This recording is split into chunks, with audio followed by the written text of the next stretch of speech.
Hello everybody, Kathy Arbor here. Welcome to the studio, and today we're going to be doing some mixed media. I have a art card from Patty Tully Parish, and I thought I would give this one a go. This was probably 6 weeks back. She sent me this, and I was going to paint a larger version of this. So what she does is makes a huge sheet, and she uses paper and paint and inks and brush marks, and then she cuts them all up. But they're little works of art in each little piece that she cuts. So there's no reason why you couldn't use this for a bigger painting. Hi, Gina. So that's what I was going to do today, and probably work on my art folders also.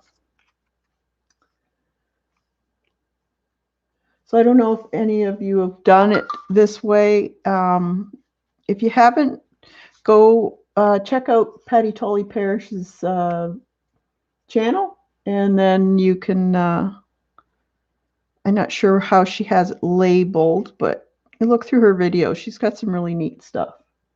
Hey, Lena. Lurking and cooking dinner. That's fine. You got to eat. Got to keep strong.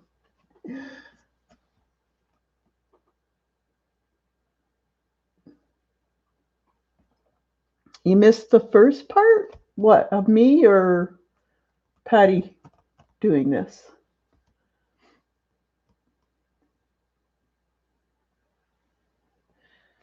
It's really a really neat idea to do that, and then enlarge them. A lot of people, when they're doing abstracts, they kind of get stuck. Hi, Eileen. I'm not sure what that is that you're holding. Oh, it's an artist trading card. Or Patty uses these. She puts these in when she mails out her stamps or stencils, stuff like that. It's just a little bit of her artwork on a small piece. And then, there's so many people that would love to do large pieces of abstract art, but they kind of get stuck on where to start. But I find that if you just take a large piece, or even just a smaller piece like this, and do a bunch of crazy designs on it, and then let me see if I can find something here. Here. This is the back of one of my folders. So if you took, get a piece of paper,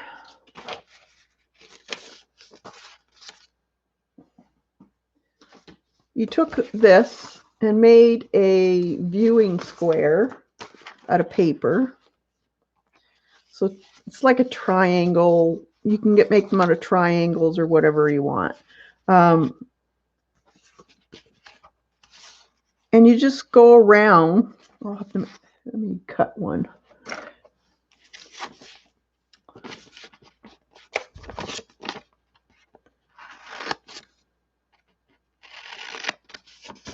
And you just go around that painting you've done and see what areas you like. Take a picture of it or whatever, and then you can paint it. And you don't get any ants with inches. You're not going to let me live that down, are you? So see? Let me bring you in a little bit so you can see what I'm talking about.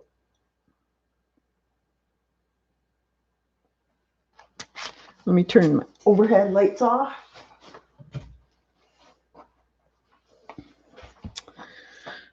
So you kind of just move your thing around, and you might get an area that you would want to paint as an abstract.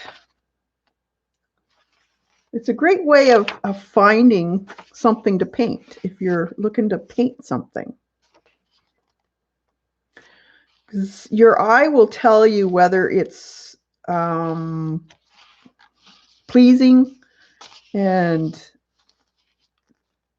the balance is right, or your eye knows what it likes. And it's usually, that's how we base a lot of our paintings, on balance, and balance in many ways, in form, in color, in hue, texture, shapes, size of shapes. There's many components to what a good painting is. But if you just take one of these and place it around, and you'll find, oh, I really like that, then you can paint it. So basically, what I'm doing is, okay, where did I put it? This is that little square, but she cut all hers up. Hey, Colleen. Hey, Devin.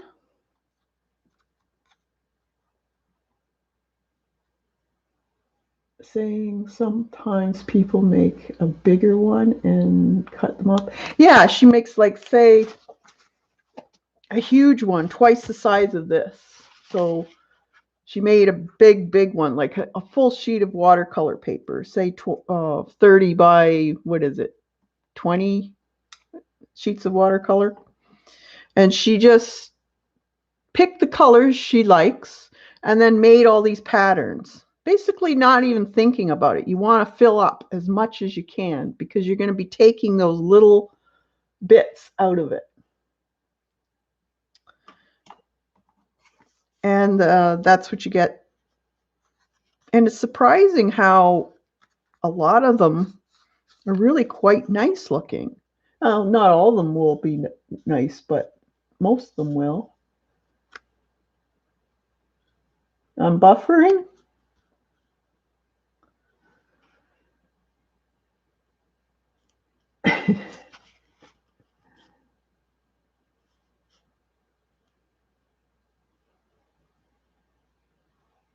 Yeah, she's really good at doing these.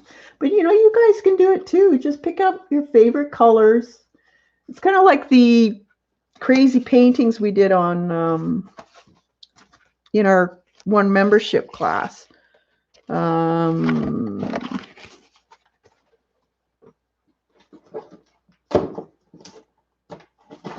Like this. So you could take a bit of this and decide what you like out of it. Because your eye will tell you whether you like it or not.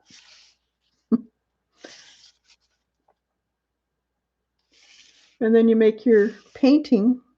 You enlarge that area to a larger piece of paper or canvas, whatever you want to do. You can actually take a picture of this or scan it, and then have it blotted out for you, so you can have some indication where you want your patterns to go.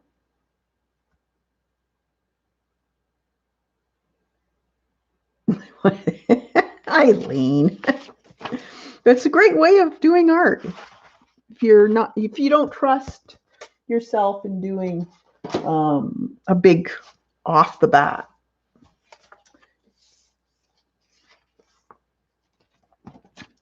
So I did get my summer set. It's funny, I didn't get in the fall one, so I emailed them and they're going to send me another one.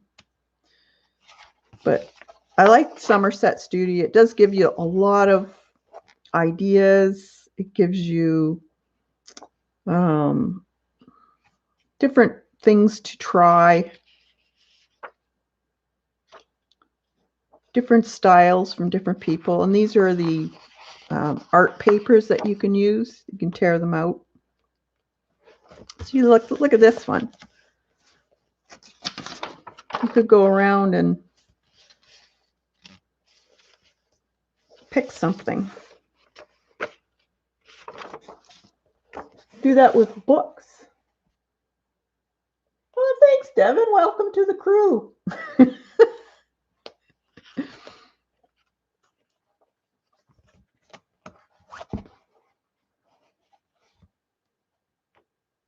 You're still getting the rain? Did you get a lot, Eileen? I saw on the news that you got hammered quite a bit. This gives you ideas of other stuff because it's a mixed media, basically. But it gives you ideas of other stuff to add, like material and lace. And there's some, I don't know what that is. Beads. It's a great book. Comes every quarter. These are really cool. I've seen a few different artists use this type. This would be fun to do. We should try one of these. You could actually take a picture of yourself in black and white or go into a probably fashion magazine of some sort and just use the top part of the body. And you could put it through your printer if you wanted to.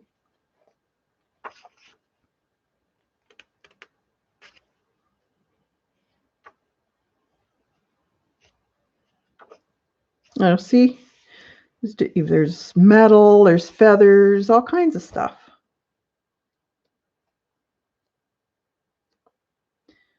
Some people like really grungy, bright colors. Stencils. You can use your old watercolor, repurpose it. There's so many ways of doing it. We are supposed to get 6 inches. I think we care already there. You are already there? You got 6 inches already? Wow. You saw some flooding in the... Yeah, I saw it on the news here too. This one is the Somerset Studio. It's actually November to January.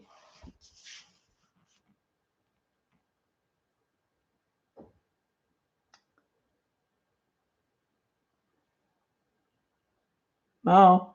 Stay safe, guys. It's crazy weather these days. They have really neat, like these are the artist papers. There's quite a few of them. I think there's like 6 of them. And you can tear them out. Use them. So great ideas in these. So if you're gonna, that one and the art journaling one is really good.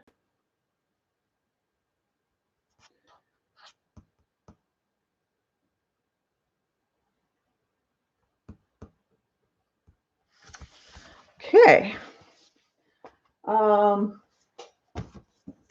This just a review of what we've been doing in the membership.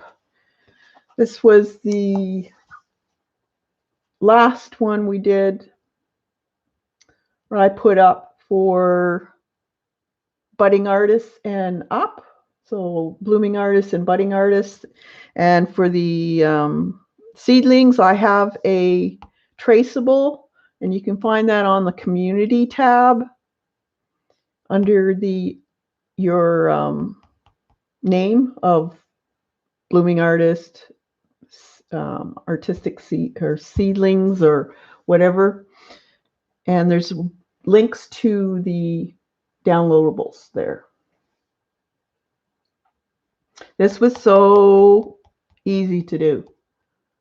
I did put a fast version of this on YouTube for everybody to see if you want to go and look at it. And the step-by-step is in the membership. And if you want to find out about that, just go down here. There's a little join button. You can press on that and it'll tell you all the stuff you want to know in that tab about the different levels. And really, I don't think you'll be able to find cheaper lessons, considering you get quite a few videos now. I think I have 8 or 10 videos out there now. And so if you buy me a cup of coffee, you get a class.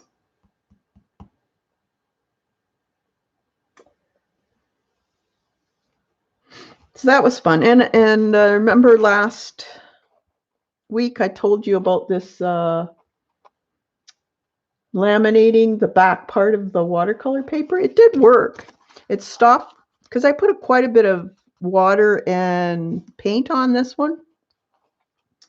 And it did stop it from warping. So I might try that again. It does bend up a little bit, but it doesn't, you know how the waves are. You'll get in it really bad if you put a lot of water in it. Because this is only 140-pound watercolor paper. But it kept it fairly flat, so I was quite happy about that. I want to know why Lena does every class at least 3 times. She gets enthralled in it. Her mind just goes crazy. It's like it explodes. She just wants to try it. She's just very enthusiastic.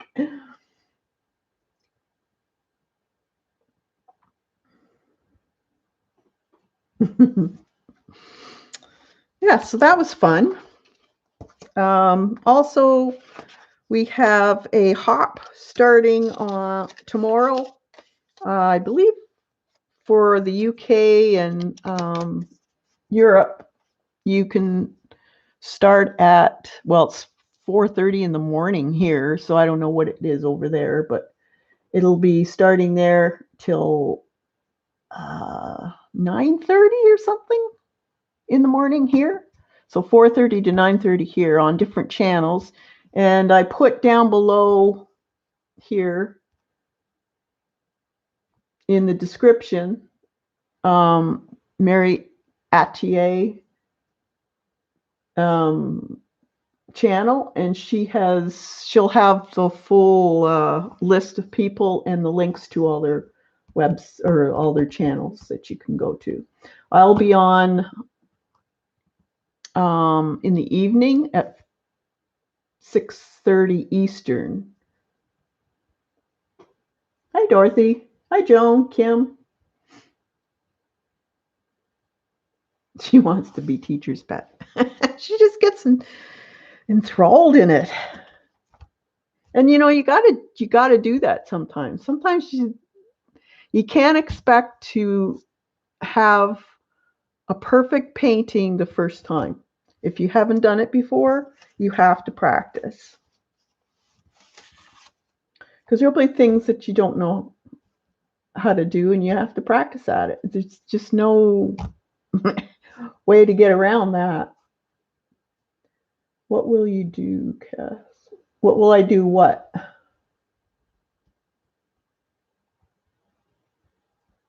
Oh, what am I going to do at Mary's? Well, this has been very interesting for me because the topic was craft fair or craft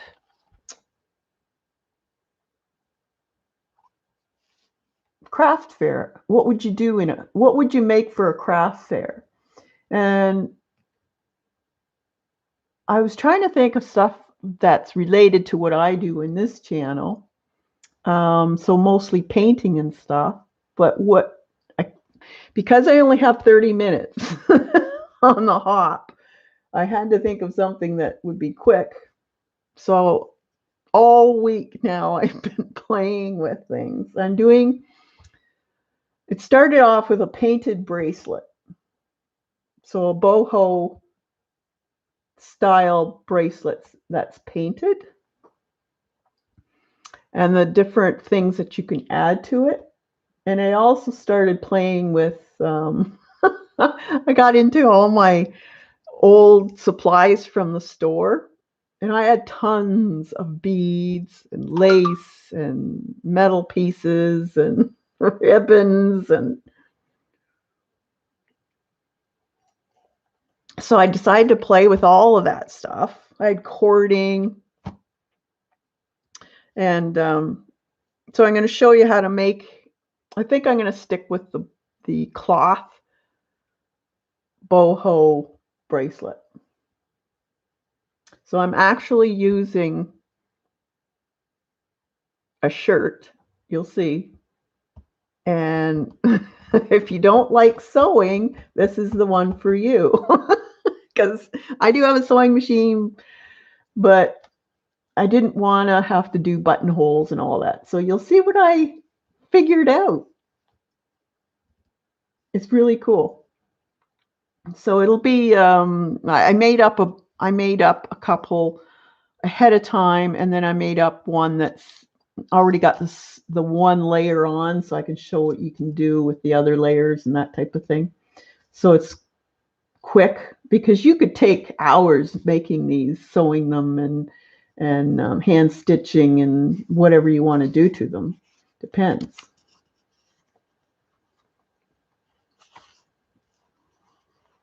But it's going to be fun. So I think you'll enjoy it. So stay tuned for that one.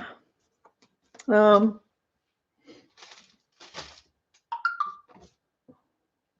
did get this because I saw Lena's book and of the botanicals, and you can't get it here in Canada. But I love that sketch look. And then while I was looking through that type in Amazon, I ran across this. And they're cards, but they also have a book. And the neat thing about this is each card has the name of the flower and the Latin name and the common name. And that's the backs of the cards. But what I really loved about this was her style.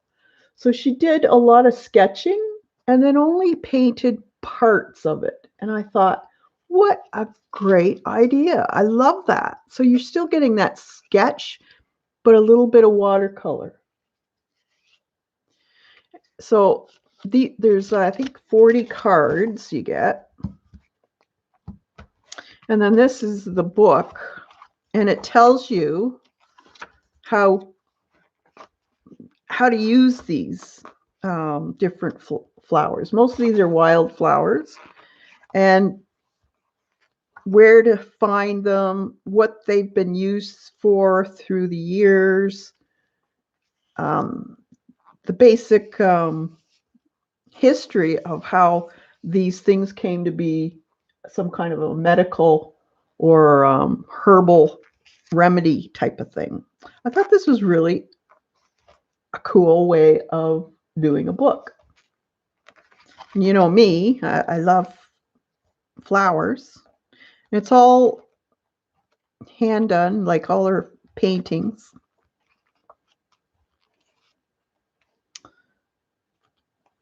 But I thought it was really cool. I like the fact that she put in all the information about the plant and what it was used for.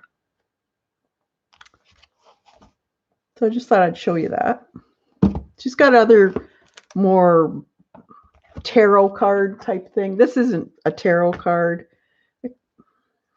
So, but some of the tarot cards I really like too. I just like the artwork. I don't do them, but I just like the artwork. Yeah, it was a neat book. Then I did get this too. And I got this. I'm not really a color person, like a coloring book person per se, to color in it. What I like them for is reference. So this one I got because I like the fact that he integrates animal with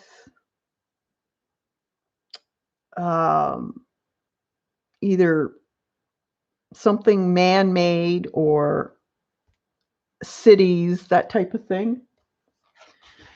So it gives you something to jump off of. So it helps you think of your own ideas. So you could take a fish with, instead of a house, maybe you want to put an airplane on it or something. I just love this type of art, this very fantasy. I just love it. I think that the thought that goes into it is so cool. So it's endless what you could do.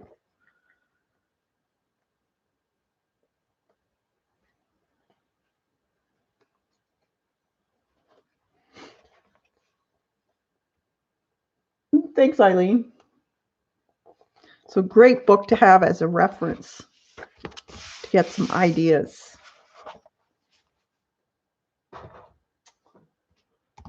Oh yeah, I was going to show you while I was looking through all my big bins of stuff to find stuff for these darn boho cuffs.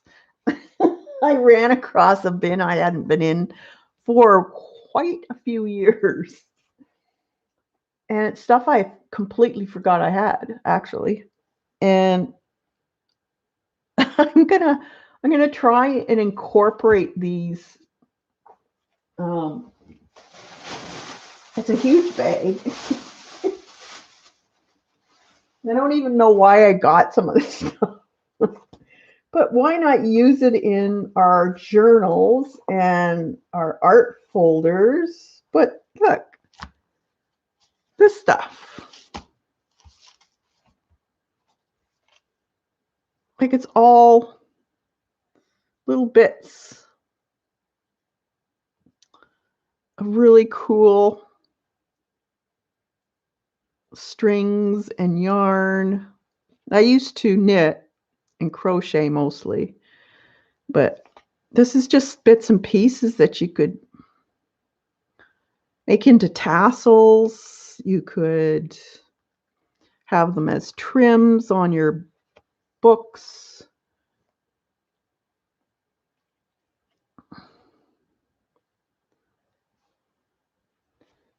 Yeah, fun fibers. Like, why not? We got to think of stuff to put in. I got a ton of it, guys.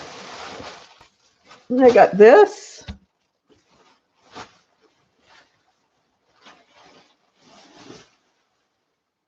I got all kinds of that stuff. I used to sew.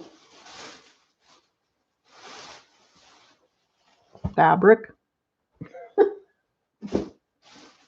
More of this.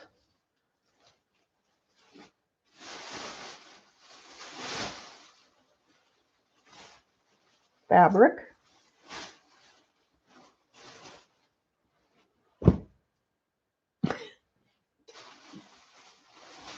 Houndstooth.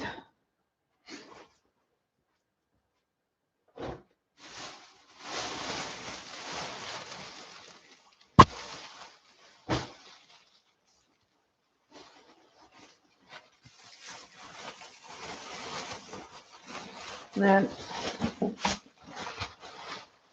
look at this.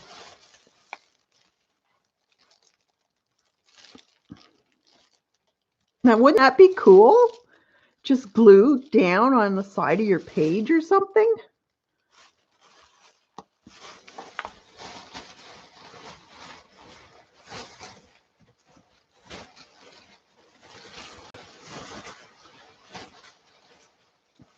This stuff be neat for edging between pages of or a book edge. It's fairly thick though.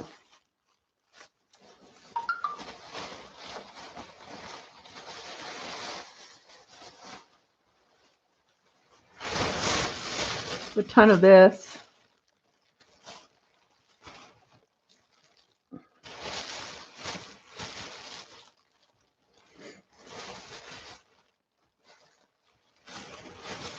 And this. It's quite pretty.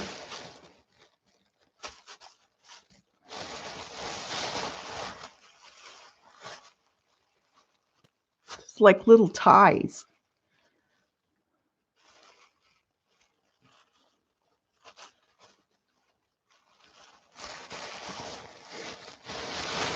I got these like years ago. And then I think I put them away and forgot about it. Because I have yards and yards of it. I think it was when I was upholstering my couches and chairs. Yes, I was that crazy. Let's see what's in here. And then there's a store that was in Cambridge that tons of, like 2 floors of fabric and trims.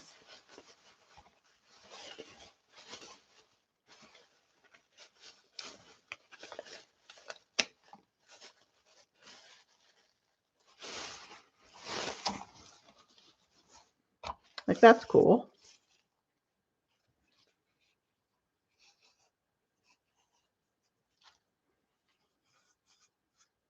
Isn't that neat? That's for domes or snaps, I guess you could say. This stuff.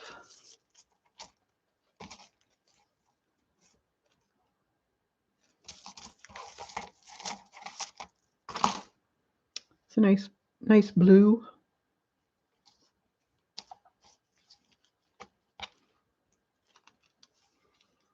It's kind of a gray color.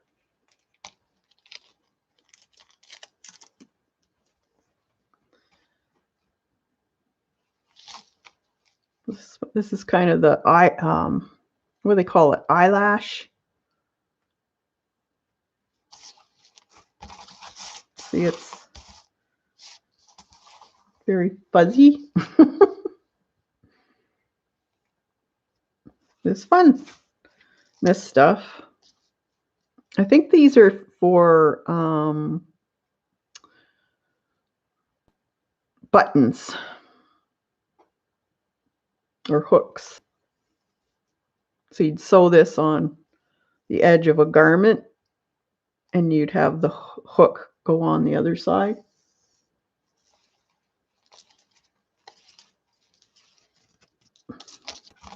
I have that in white too.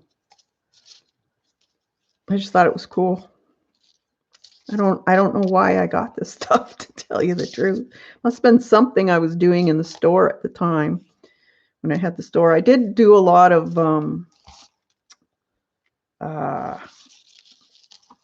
bookmarks and that type of thing. This is pretty too. It's just a sequin.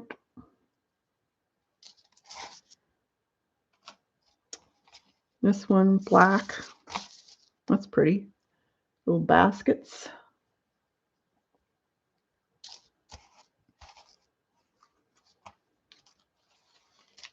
And this, little polka dots. I love polka dots.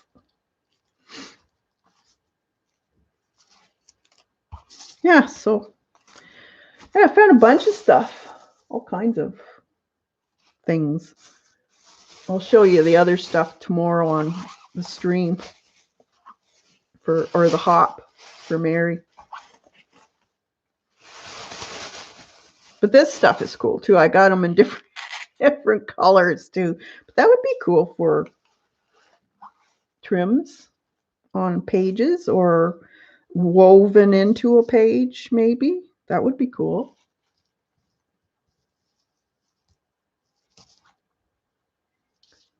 Yeah, aren't they pretty?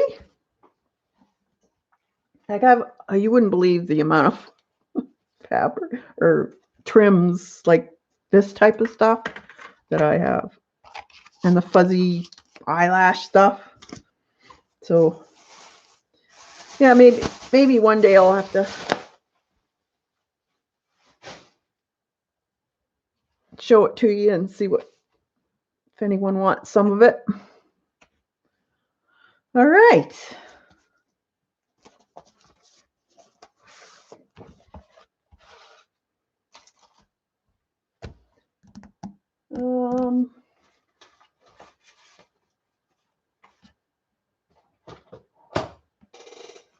Just seeing what else.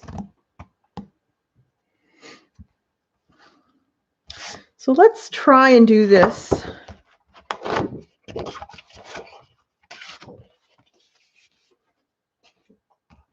One card here.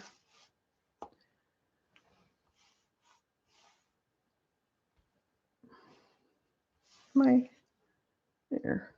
It'll take you out a little bit. Just a smidge.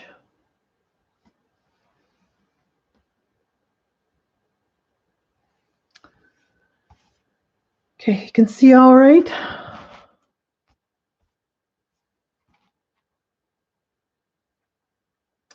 So this is a fairly easy one to do. A lot of Patty's works are very geometric, so it makes it a little easier to do a bigger version of this one. Now I'm going to probably use a lot of paint, but I am going to use some paper for certain parts of this. I don't have any of that, what do they call it? Silver ink. So we'll have to figure out a way of something. For me, that's what I enjoy the most, is figuring ways of accomplishing the look of that with what I have in materials. Patty is addicted to black and white. Yes, she is. I like black and white too, but so I think, so we would have to put our main shapes in, which will be that huge circle there. So here's a lid. If you have a protractor, you can use that. And so you're just going to have to eyeball what things look like, where they're placed on it. So it looks like it's almost touching the bottom, and it's off to the side a little bit. So it's about there. So I'm just going to do that. This here, this shape here is almost the same as this. So that's off. And it's about a quarter down from this. So a quarter would be about here, about there. So yeah, it's about that, and it's off the side. So we'll do another one here. We may as well make, no, this will be tricky. Don't have a smaller one. Let's see. Does that one work? Nope. Need it a smidgen smaller, bigger than this. What do I have? I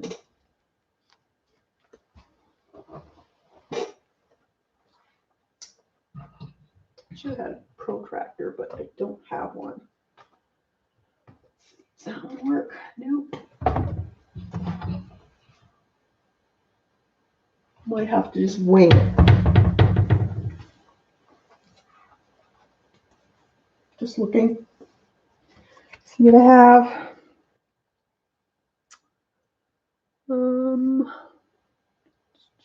Just a minute.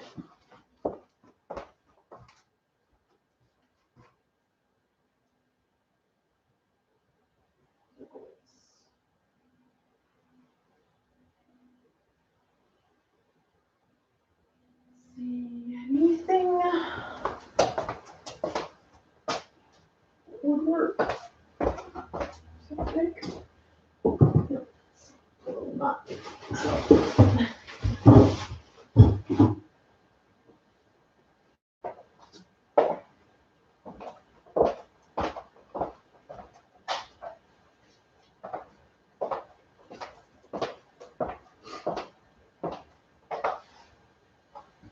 Oh, can't find it, so I'll have to wing it. So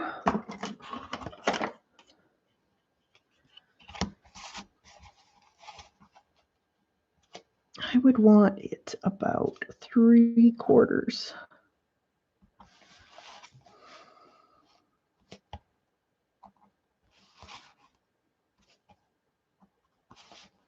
Yep.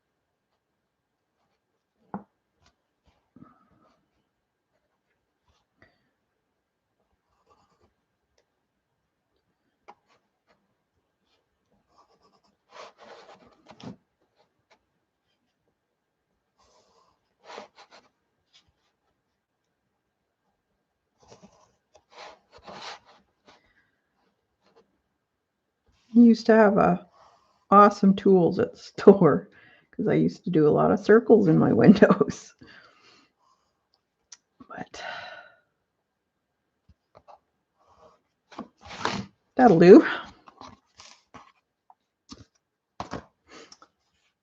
Hey, Jilly.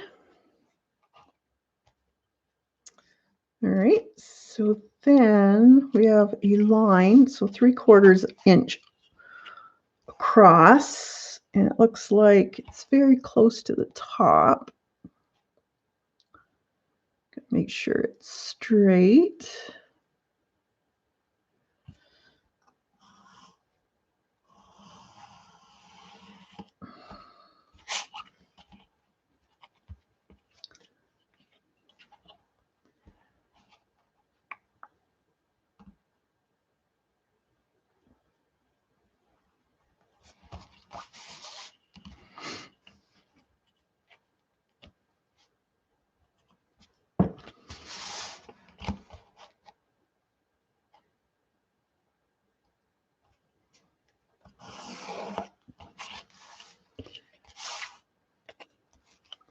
And then it's off slightly.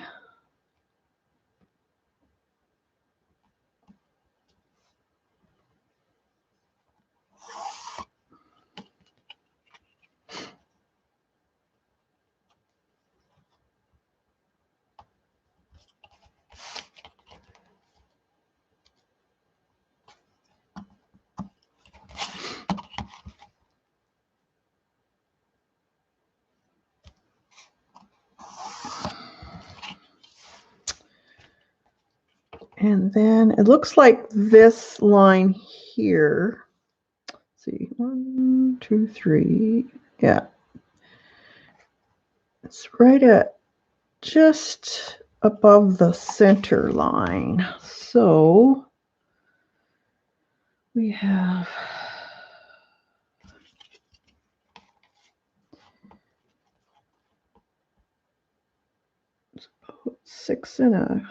a little more than 6.5. So 3.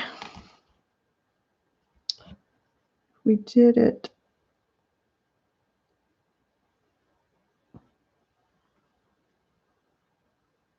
3.5. Let's go. Which is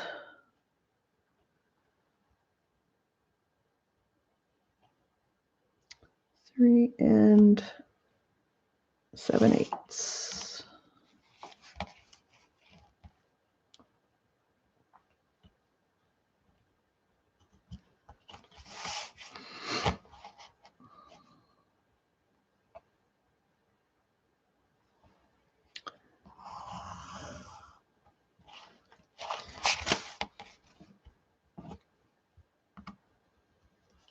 This reminds me of my days of making patterns for windows. So we used to have to make the patterns on bigger pieces of paper so we could cut them out or make up our own patterns depending. Okay, so that almost looks like, let's see.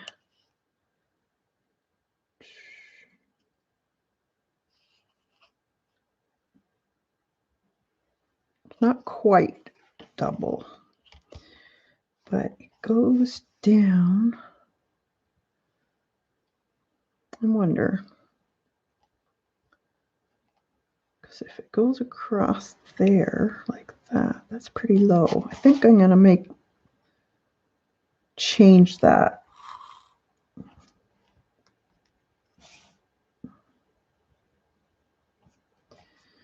And I'm going to make this the white strip.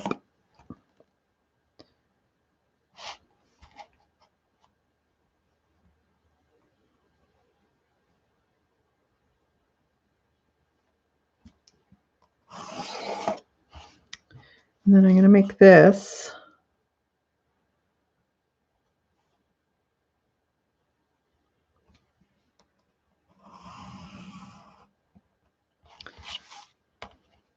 three-quarter.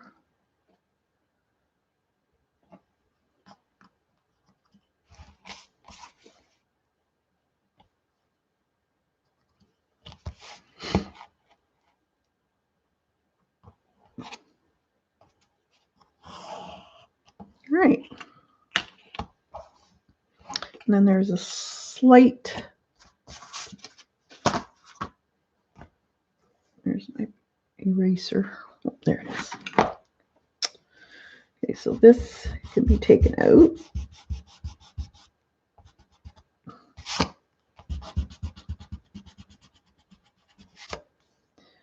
And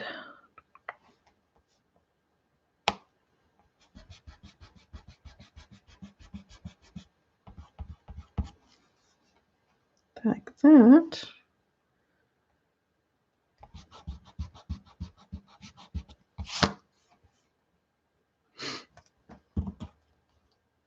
And there's a little bit of a curve. Well, that actually doesn't go down.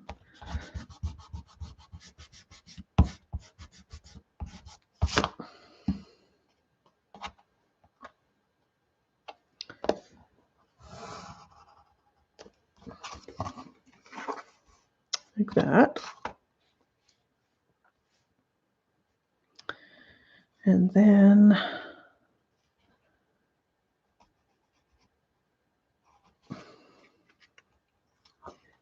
that.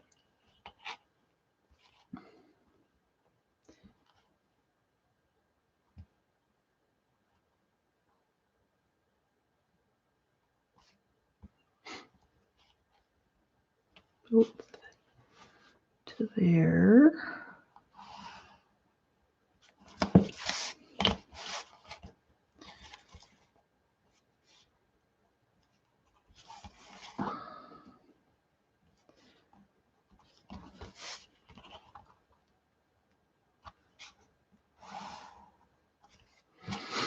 All right, so far.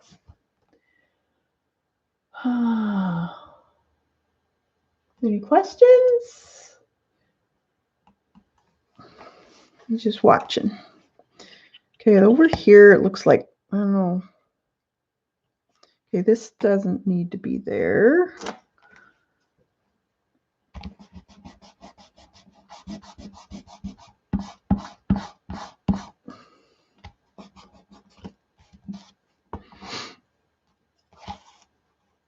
And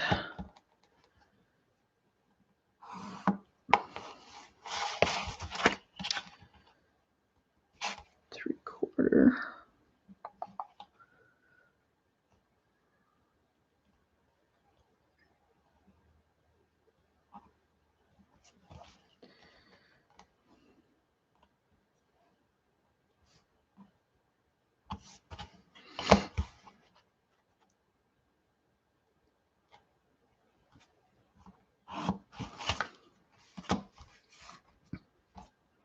Okay, so there's basically all the lines, these black lines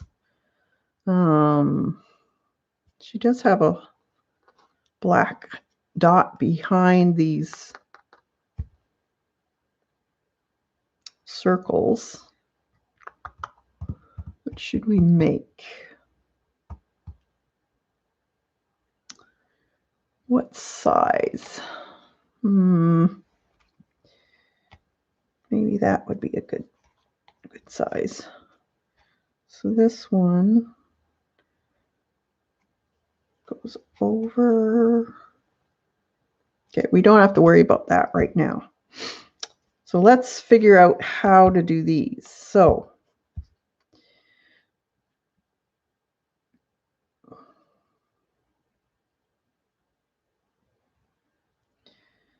the background, we could paint the whole thing black, though I'll lose all my lines.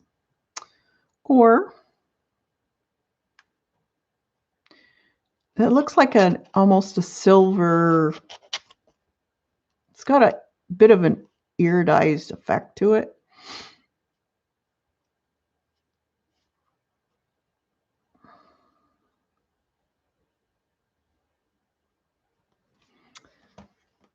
So we need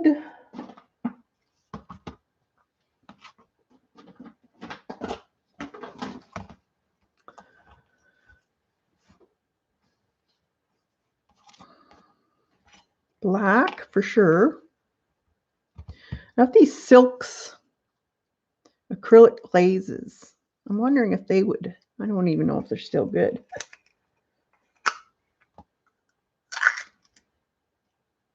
Let's see if I mix them up. I'm not sure if they're any good. Well, they're still.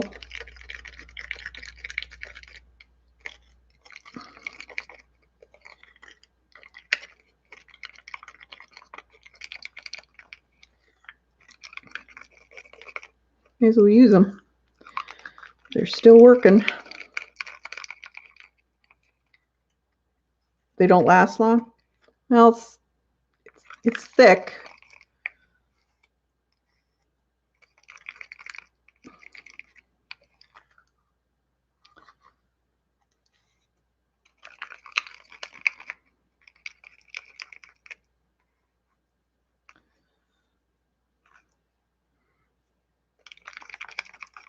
They have a bit of a chemical smell to them.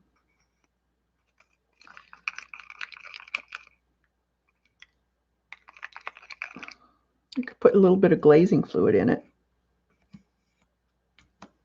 Or water. Let's see.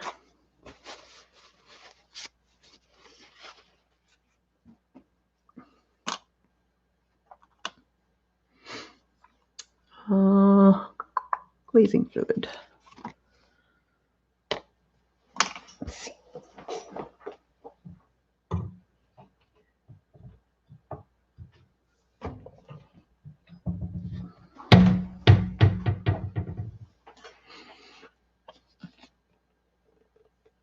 Oh, clogged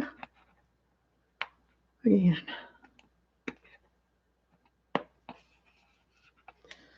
Let's see.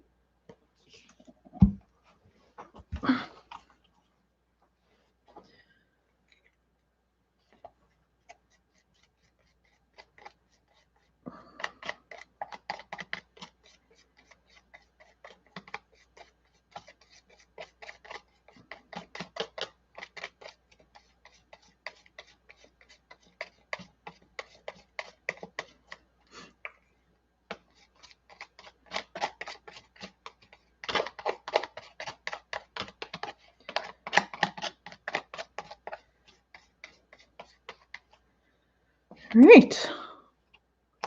I want a nice, very, there.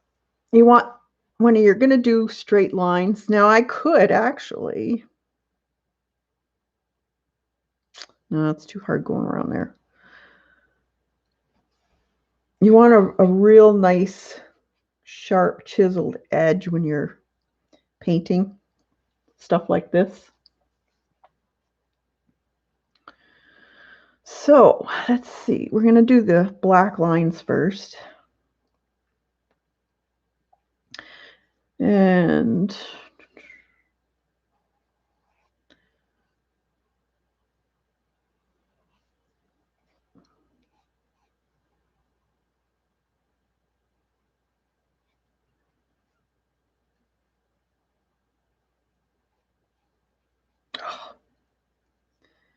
I can paint over that. Actually, that's okay.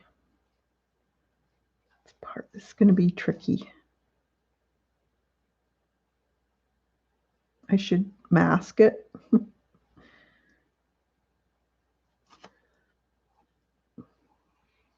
Actually, I could probably make it, if I want to make it easier on myself, I could probably just make it the whole thing black and then just do the lines over again.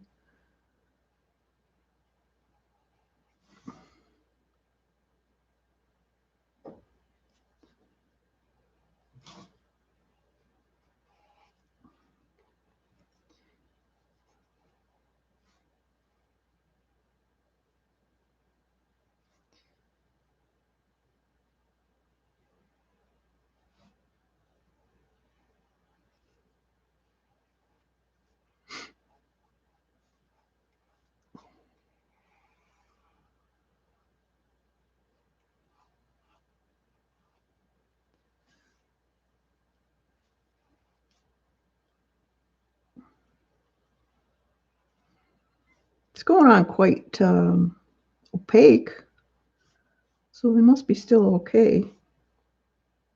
The glazing fluid seemed to fix it up.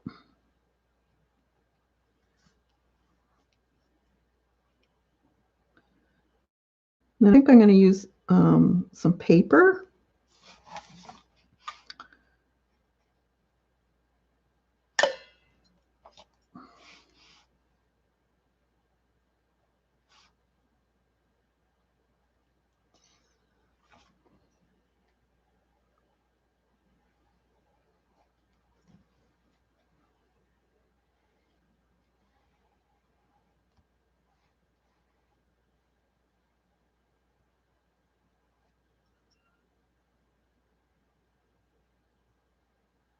It's hard to talk and paint at the same time.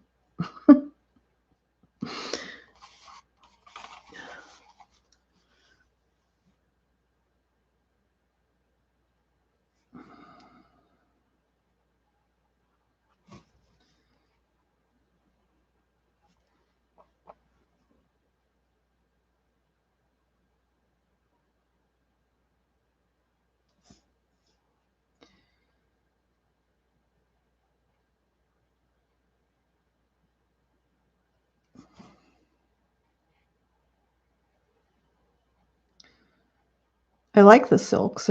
There's some really nice colors in the silks. But well, again, you put them away and you forget about them. So, but you can't have everything out on your table. I guess I really need to keep all of the paints together, no matter what they are, so that when you open the cupboard door or wherever you're storing it, it's there, so you'll see it.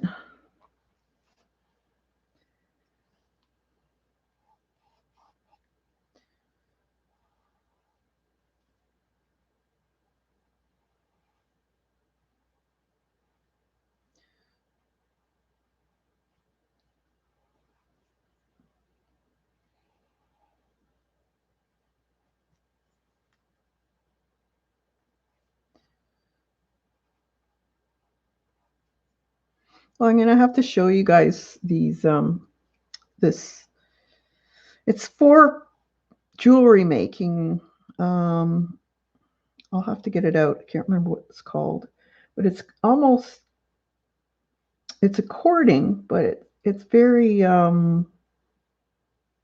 silky, I guess you could say. It's not like a thick cording you would use for like a leather cording, but it's about the same thickness.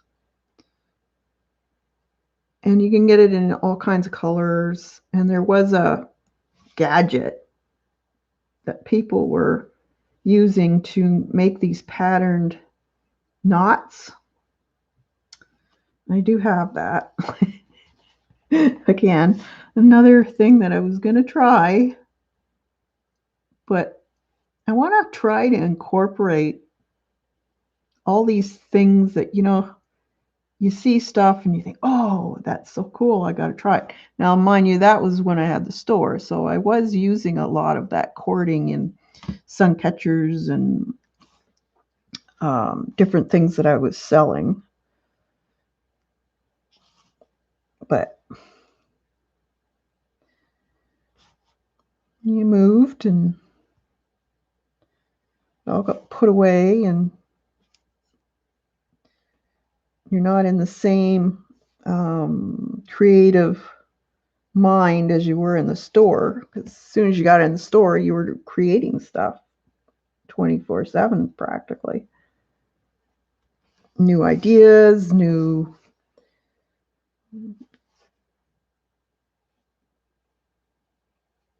patterns.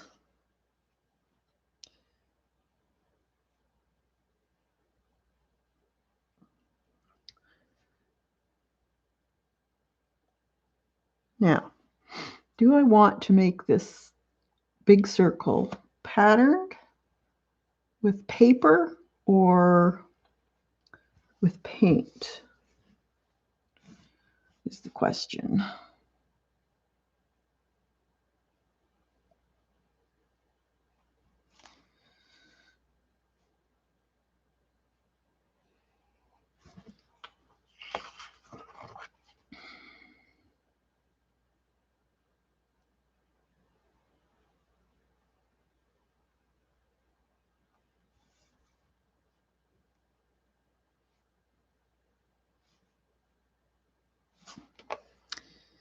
I'll have to fix that when I put the other color on.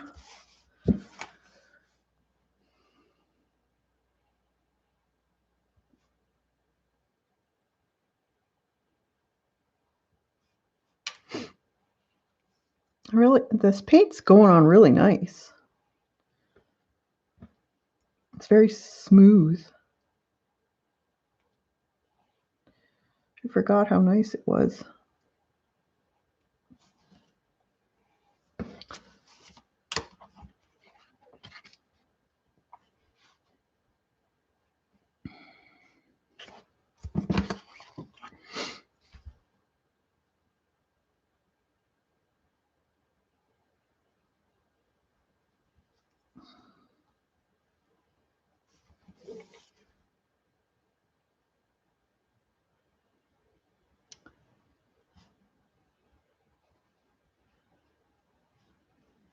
I have a lot of stained glass patterns too that I want to dig out and use for paper piecing. I think that would be fun. Let's see this one.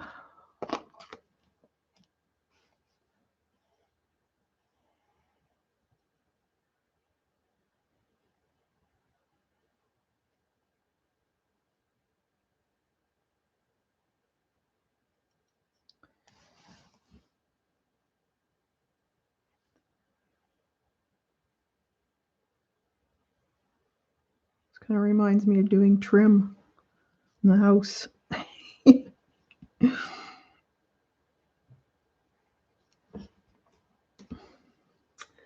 Pattern paper.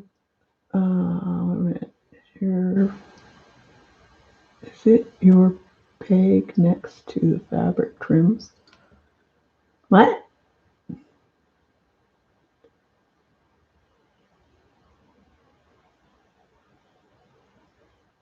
What is a silk paints? Silk paints are from, well, they've changed. This was called dreamingcolor.com, but they changed ownership. I don't know what it is now. They're an acrylic paint. Pattern paper, get a circle cutting tool out. I don't have a circle cutting tool. I only have circle cutting. Well, I did have a circle cutting glass cutter, but I don't have a circle cutting tool.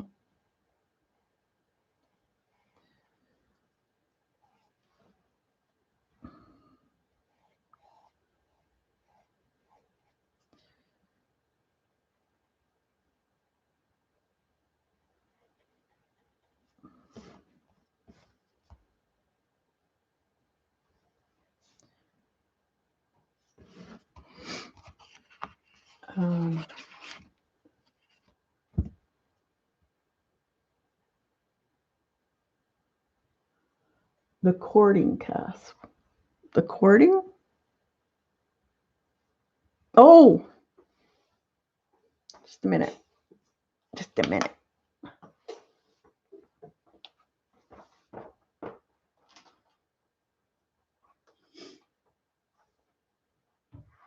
It's called rat tail. It's silky.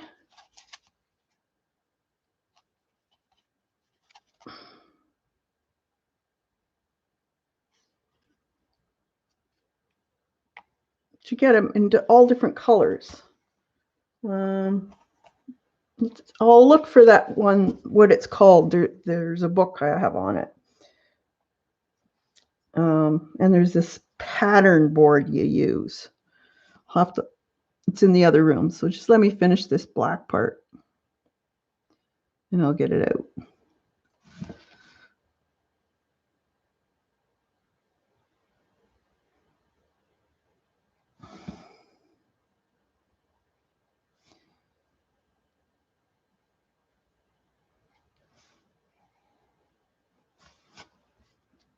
Starts with a K, I think. And it's Japanese or something. Okay, so that's the. I'm gonna probably do that in paint or paper, maybe. I don't know.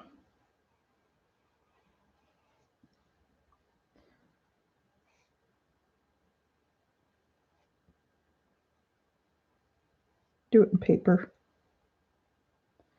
I have a lot of paper. All right, so that's that. Let's see if I can, well, I'll probably use some of this yet.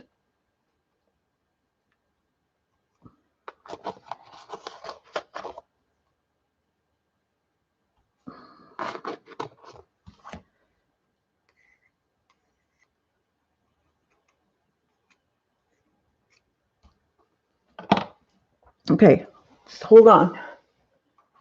Next to the bag, what about it? The trims? You want me to show the trims again? Is that what you're saying? Next to the bag of trims. Jeez. What are you seeing?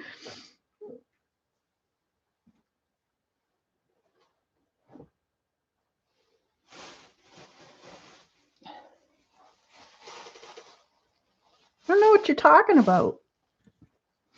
This? You think Abby forgot what she said a few minutes ago, like me, I think color art now. What? Oh, yeah, next to bag of trims. Geez, trims even. I said your rat tail was next to the trims.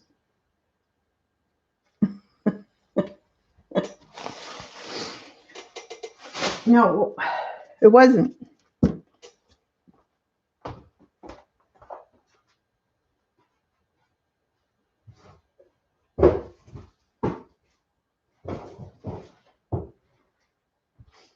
Okay, here's what they use this for.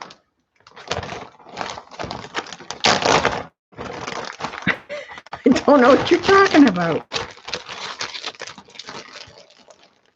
Kuma Chemo or something.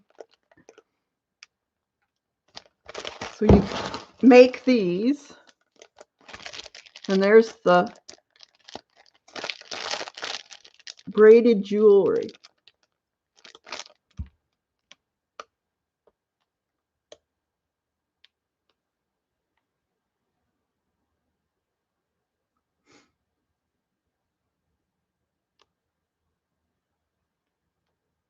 You remember that?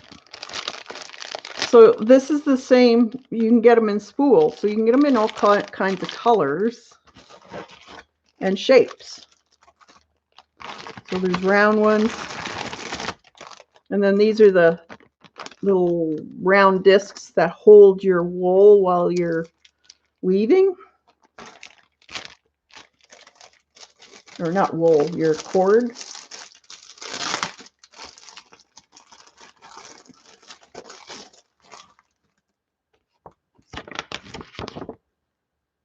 So it's basically weaving.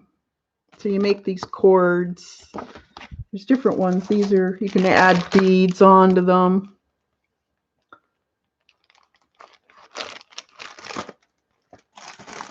But it's cool. So I used to make bracelets and stuff and put glass beads on them at the store.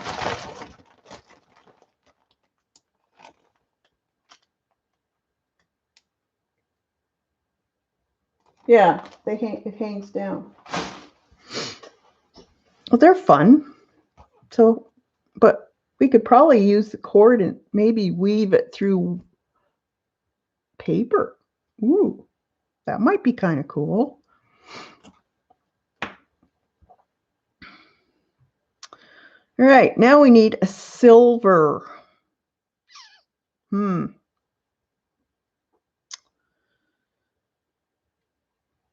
Silver. What could we use for a silver? Don't think I have any silks that are silver. Or I could do a gray, charcoal gray with, and then put some iridescent on top. That might look kind of cool. Let's try that. Gray. Dark gray.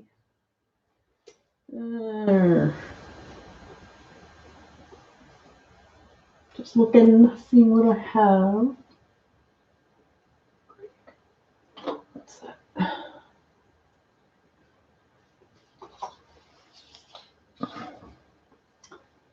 Well, maybe we can just use this as well. And I'll add some white to it.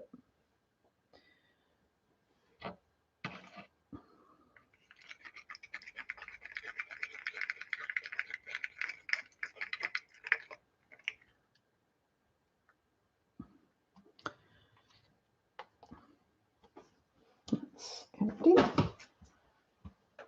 Let's see.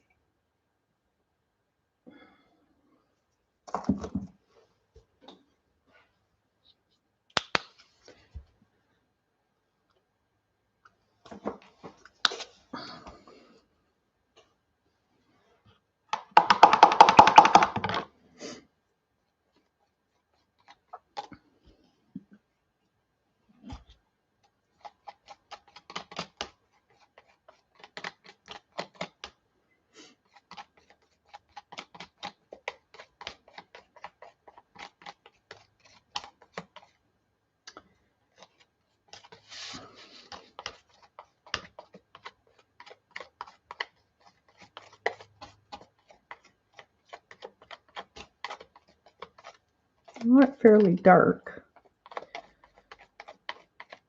because you want to be able to see it from the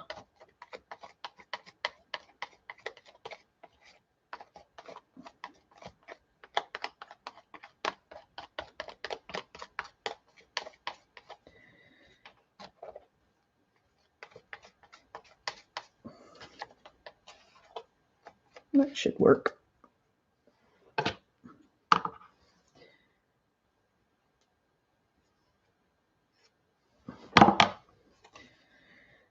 Let's try it. That'll work.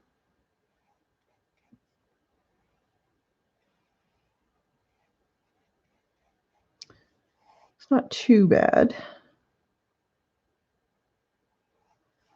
Still fairly opaque,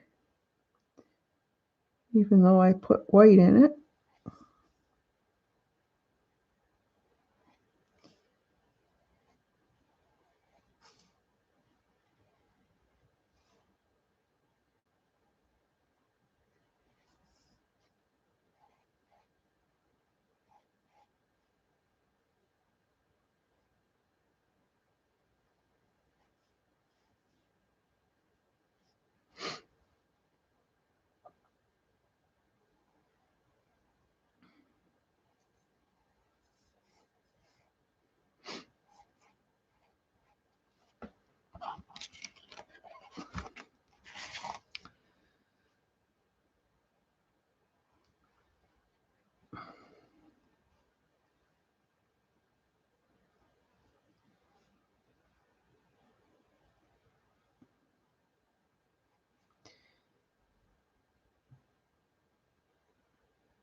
All right.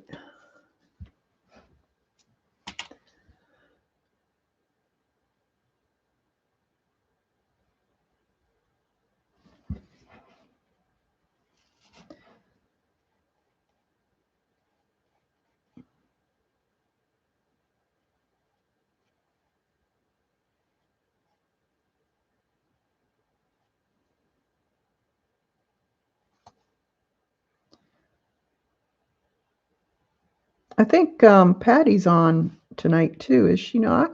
Isn't she showing Robin's stencils?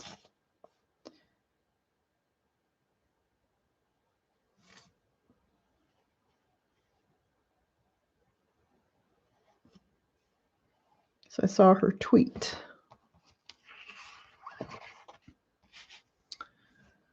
Yeah, it's not going on bad. I probably won't need, well, I'm going to put an iridescent part on this, so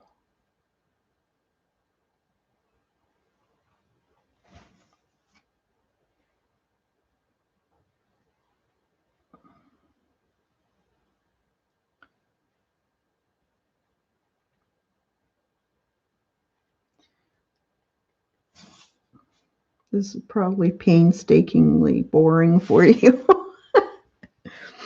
But I wanted to try it because I said I would. And show you how I would go about doing it. But you guys could try it. This would be good for journaling too, like a journal page.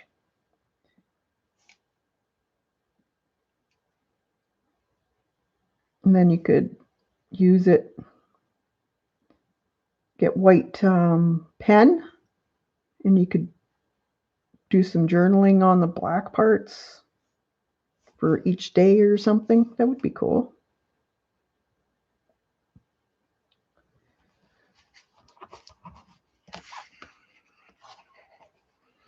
Yeah, I like the geometrics.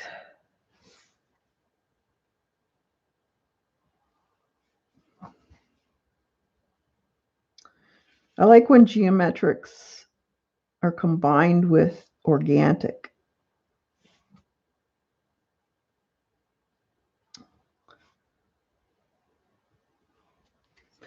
The two complement each other, I think.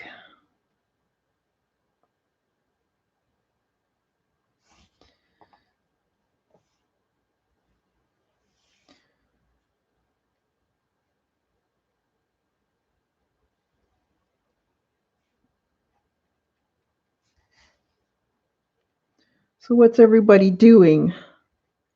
What's on your table?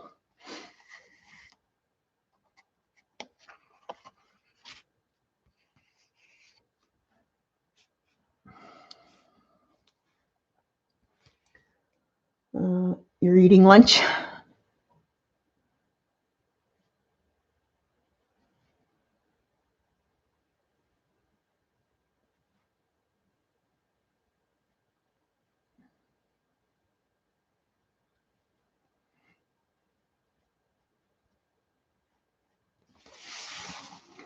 I'm designing a stencil. Oh, when do your next stencils come out, Joan?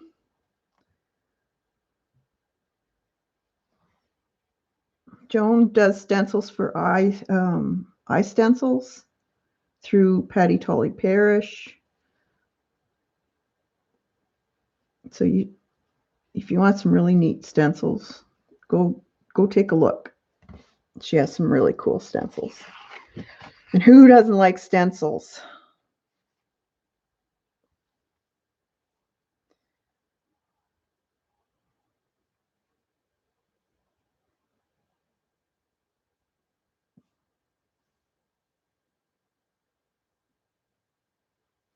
This is really, it's good for the control of your hand. So if you want to practice strokes or keeping a straight line, this is a good one to try.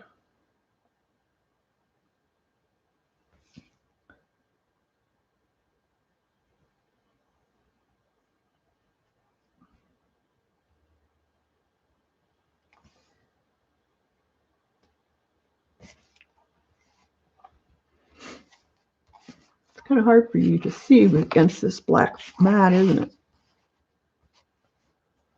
Oh, I don't know yet, Kathy. Okay. Just working on them for future things that are going to come up.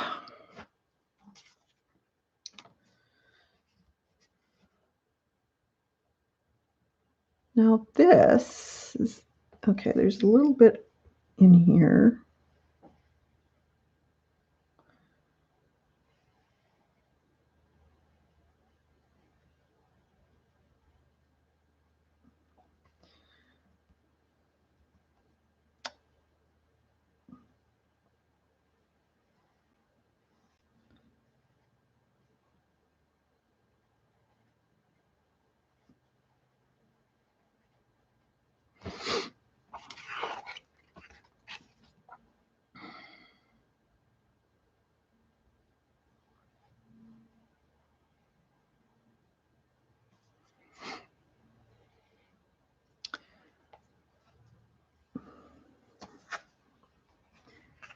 Touch that up a bit.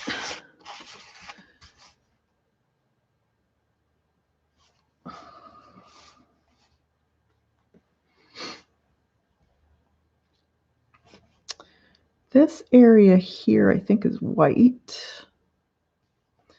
That's gold. There's a little bit in here.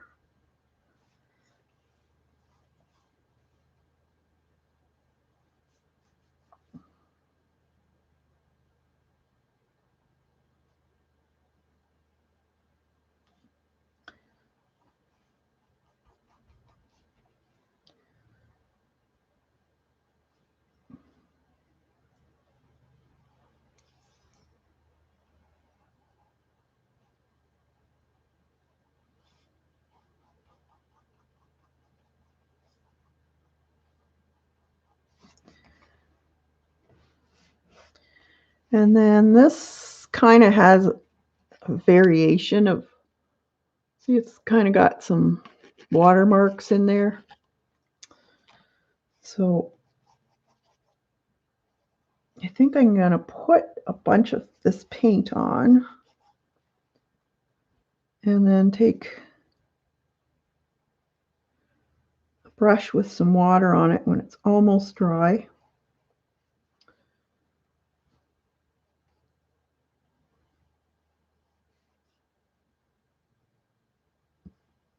Yeah.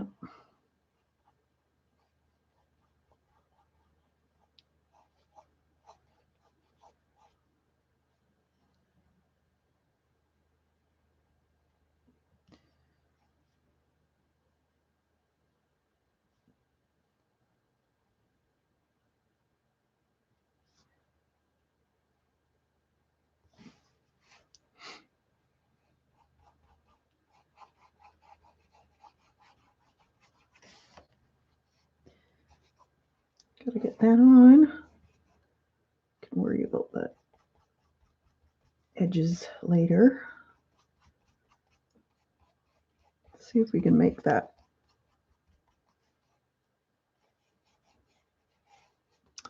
mark.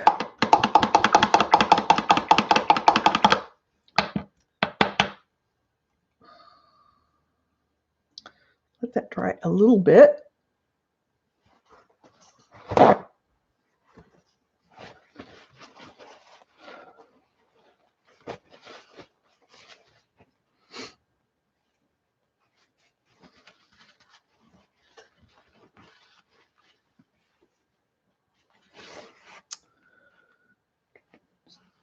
Okay, and then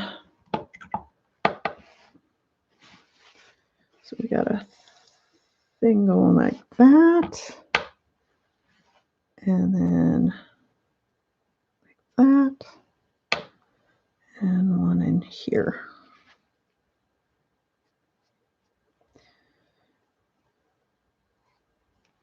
Let's see if this comes off. Yeah, a little bit. Not as much as I would like, but let's see.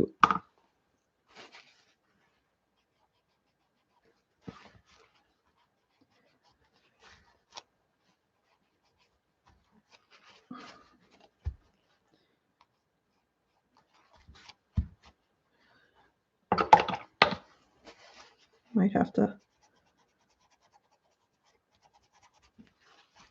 use white paint. This paint really stains the paper. Let's try a little bit of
right.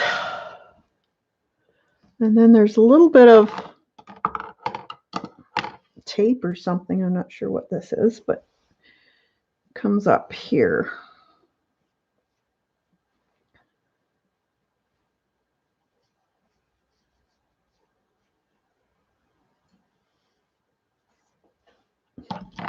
Like that.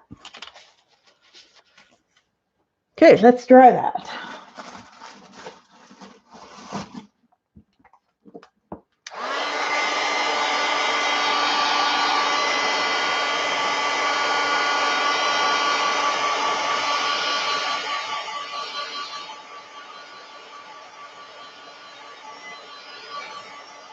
Hi, Deborah.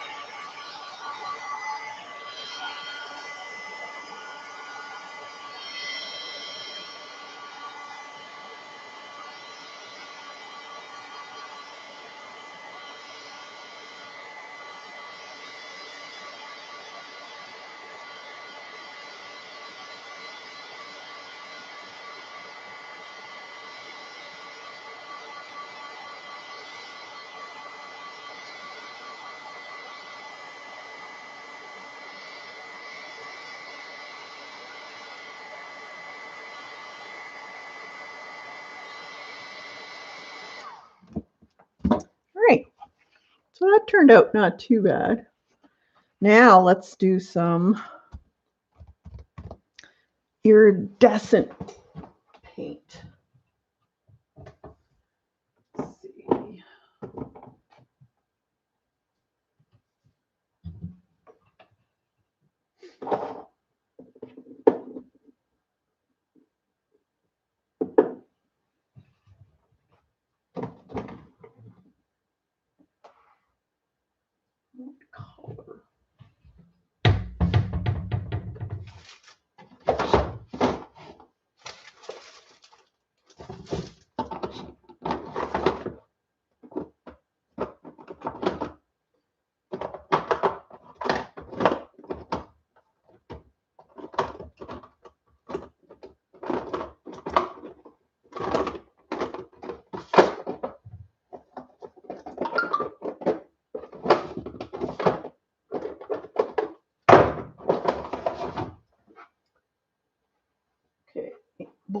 fine, I guess, from Golden.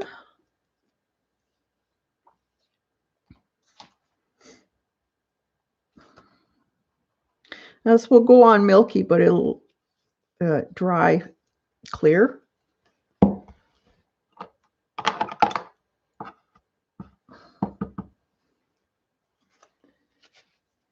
But it's got a bluish.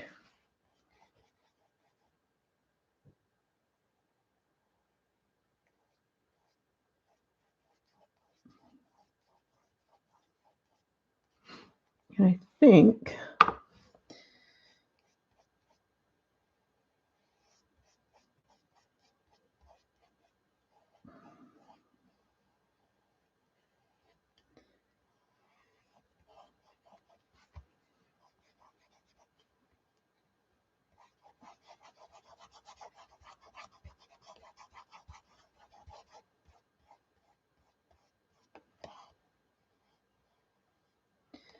didn't finish that.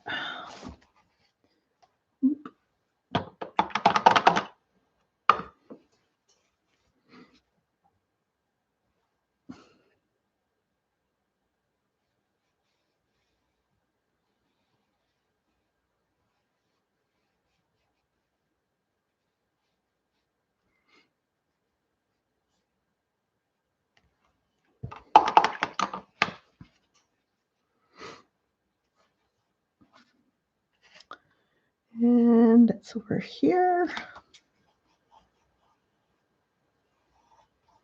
She had that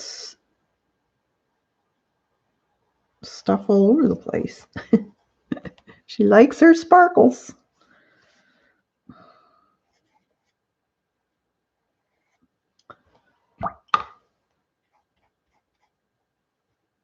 I'm going to water it down a bit. So I don't want it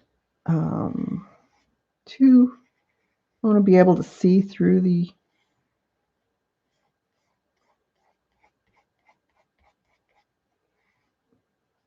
to the gray a bit.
You don't need a whole lot of this paint. It's very, very shiny. I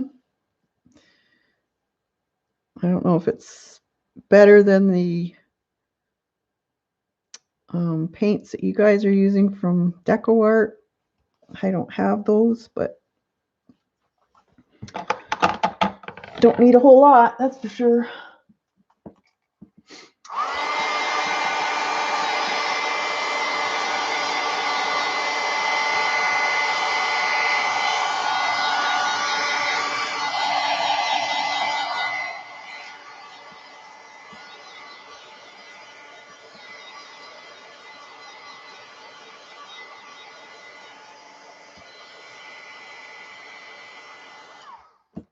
Sure does shine.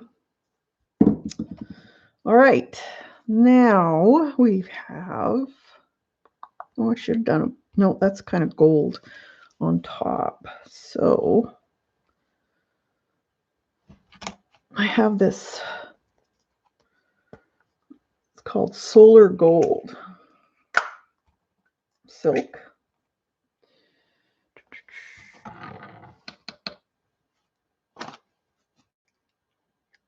don't know if this one will work or not. Oh, the mic is on the bottom.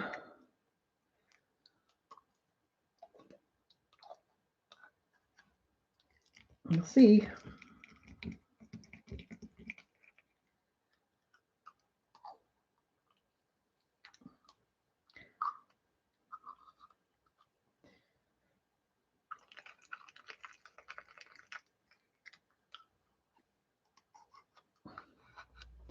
Some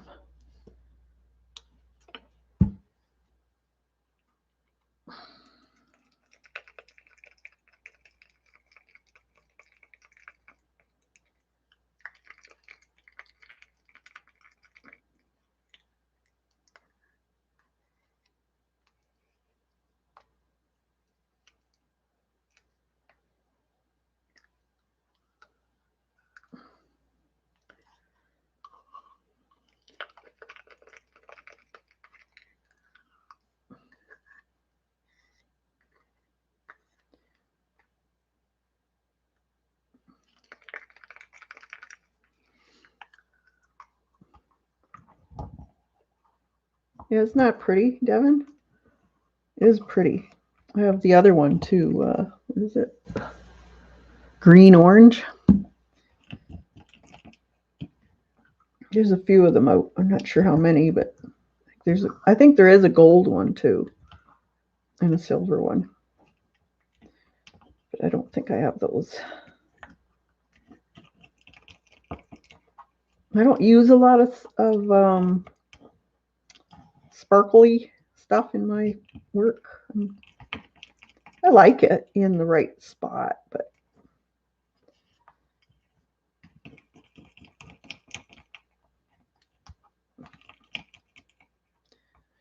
or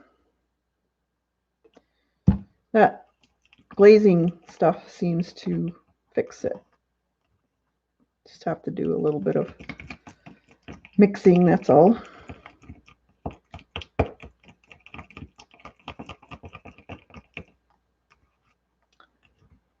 Here.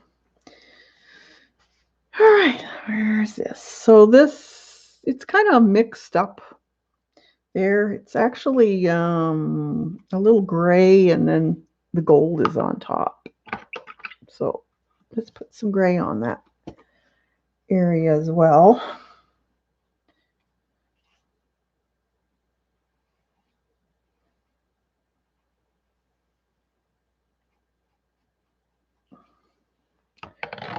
And then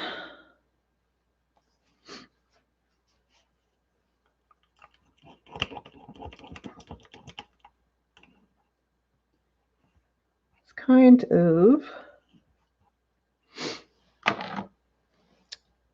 dry brushed a bit. So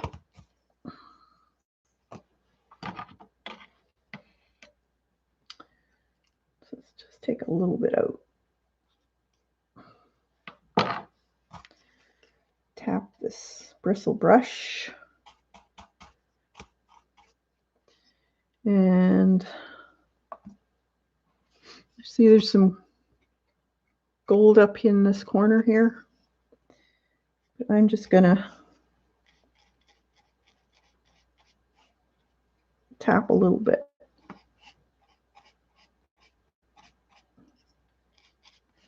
Dry brush it. So there's not a lot.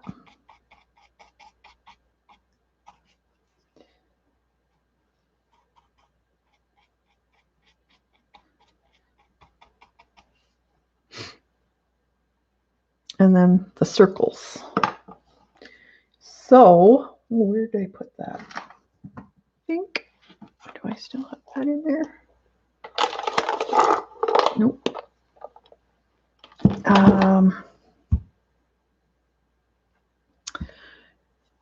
I guess I could, is that big enough? Just thinking, is that too big?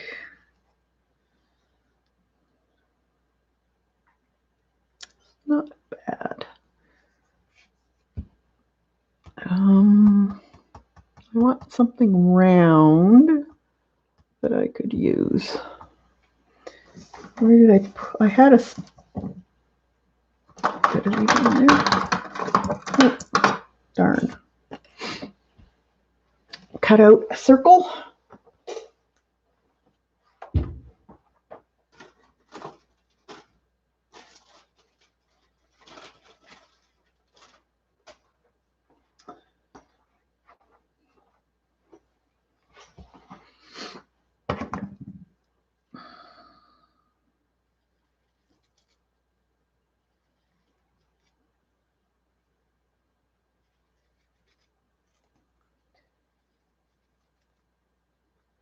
Or try to.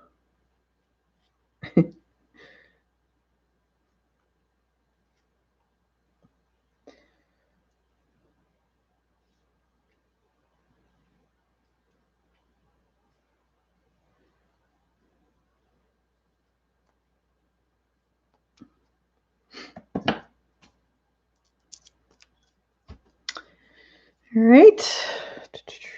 Dip it in. Pounce it. Let's see what we can do. Okay, there's one up here.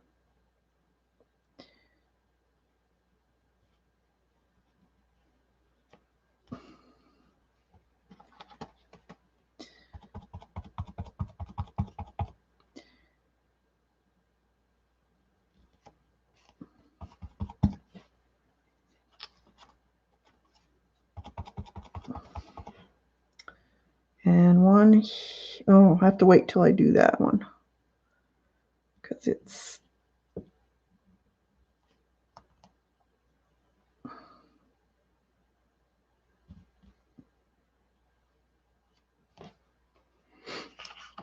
like so.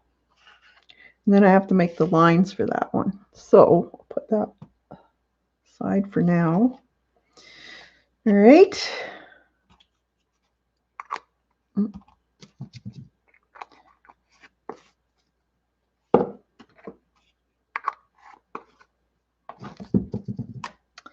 Now let's see what we can find, or we can use some paper.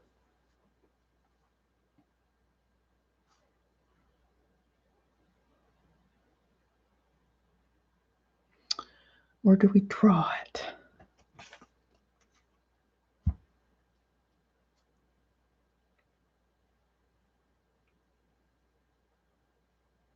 I think I want some lines.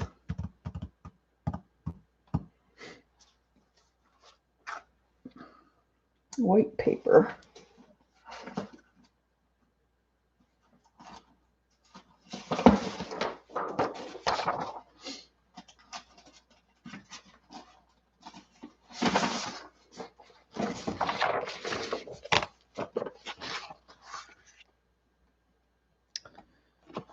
Use our lid.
All right, now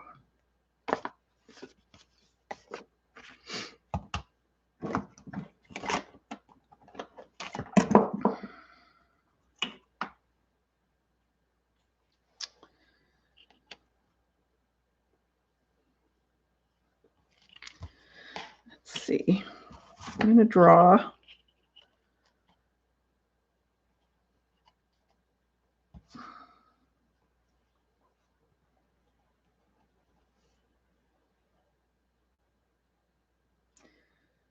See, 1, 2, 3, 4, 5, 6. Yeah, that'll do.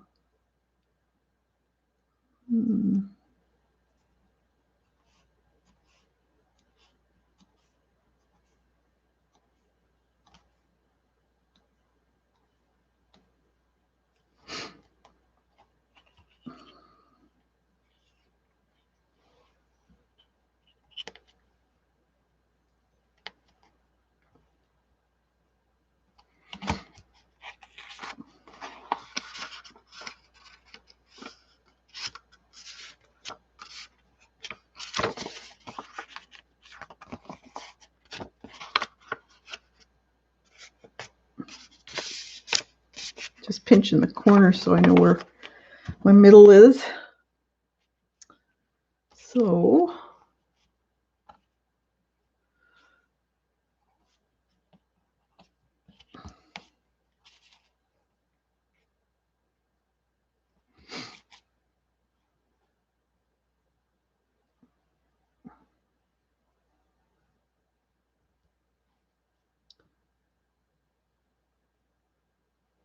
I'm just lining up this line here and this line here so I know it's straight.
Right.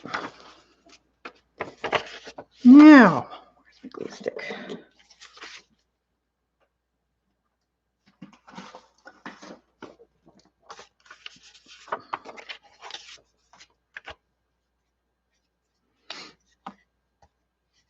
I'm just going to put a glue stick on.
Oh, I cut that wrong. Oh. Let's see how much is off.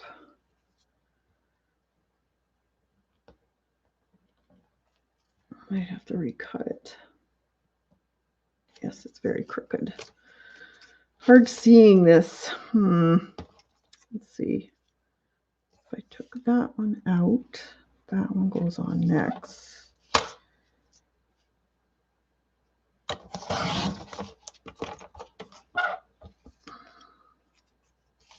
That one.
All right, let's see if this works.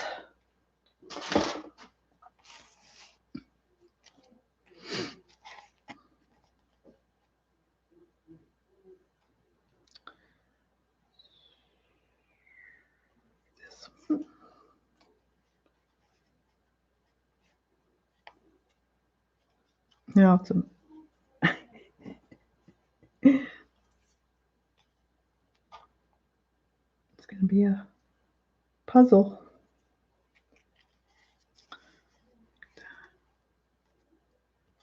Where's the other one? There it is. Okay, that one was there. Okay, so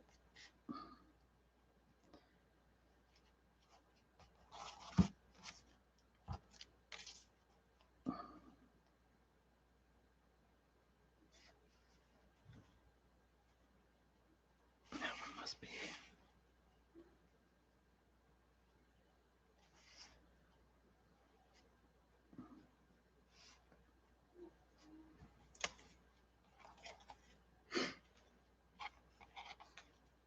Yeah, darn.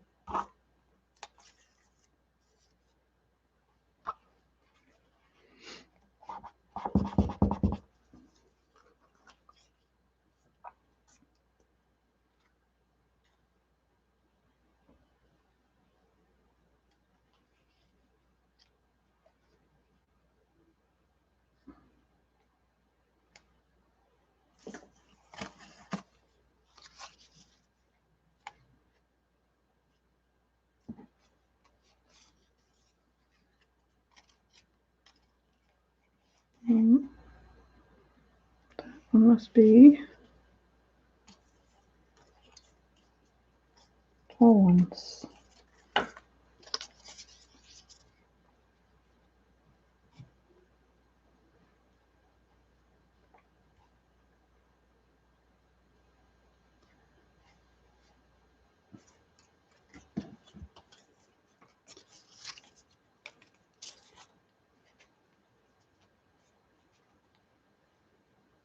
Okay, so if I take that one out,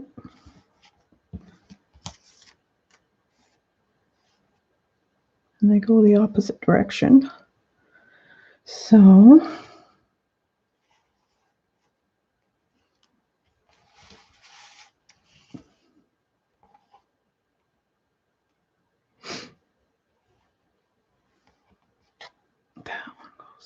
there.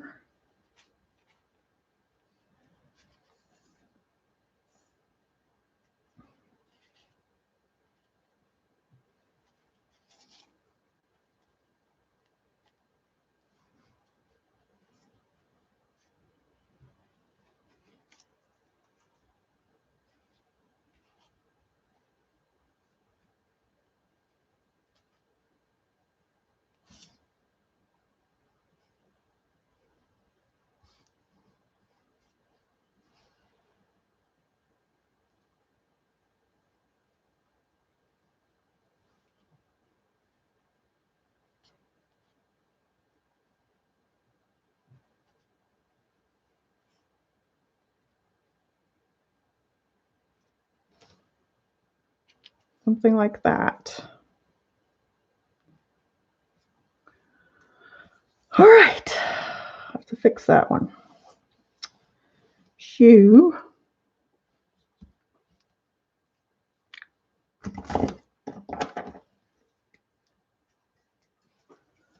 Paper out.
Grabbing the paint bottle.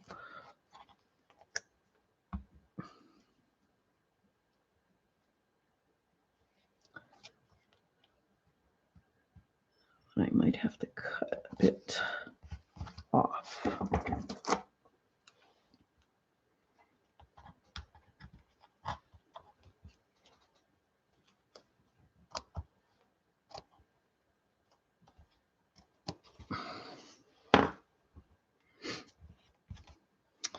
All right. Let's see what else.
This is 12 inches.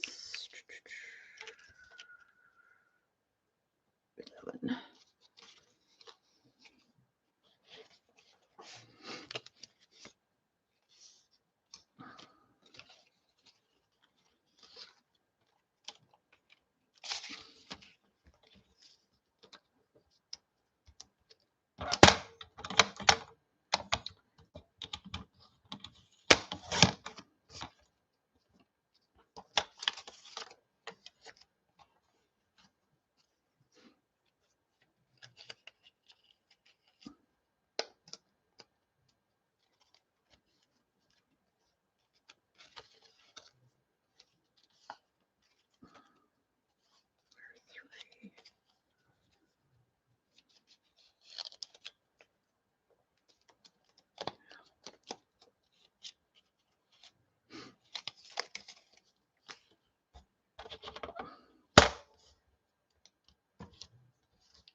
Here's the.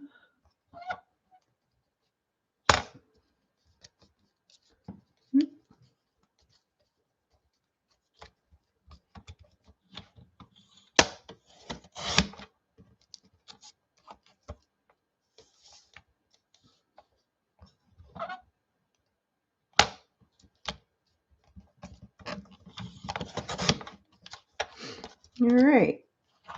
Let's see if this works.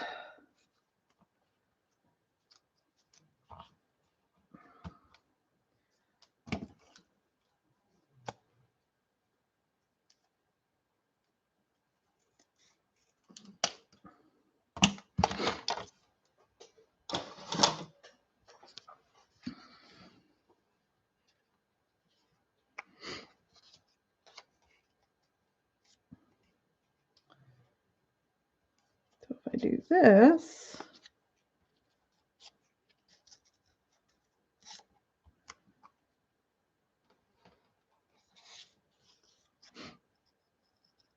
it should be. Now, how the blazes did it do that? Does it go across? Yes, it does.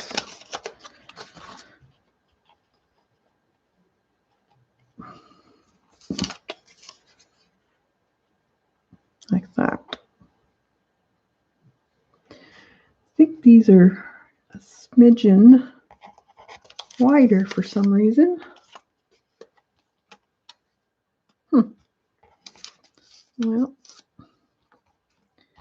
let's cut them down.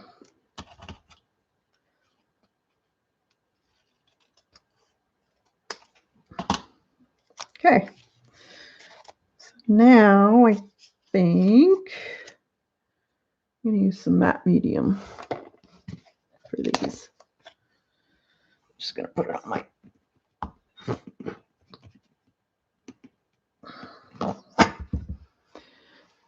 and my brush.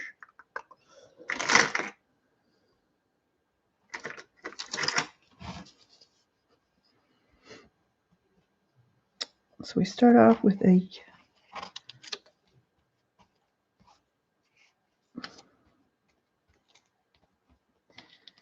black color. I gotta make sure it's straight.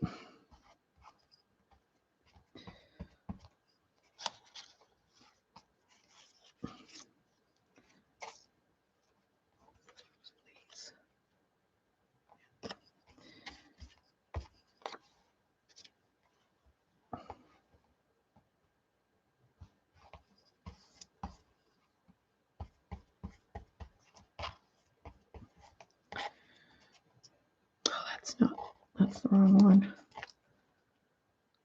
These.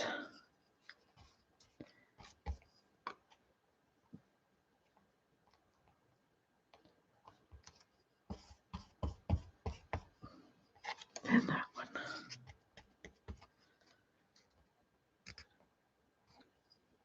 Yep.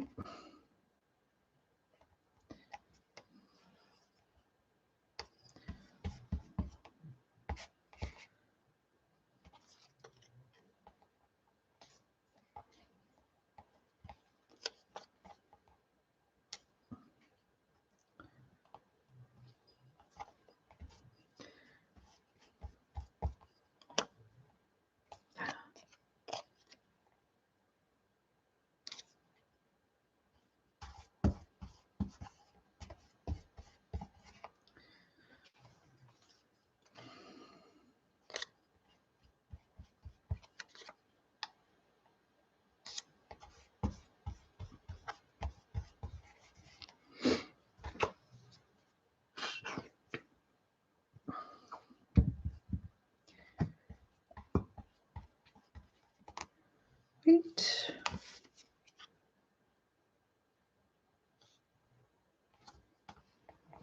Yep, it's gone off a bit.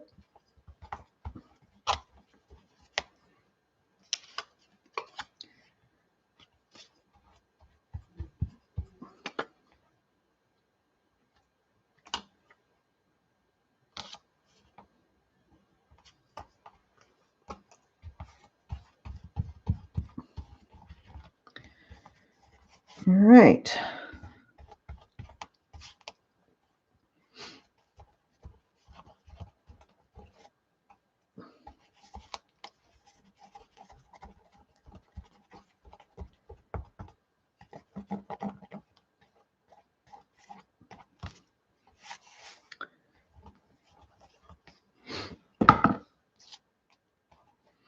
I'll dry it.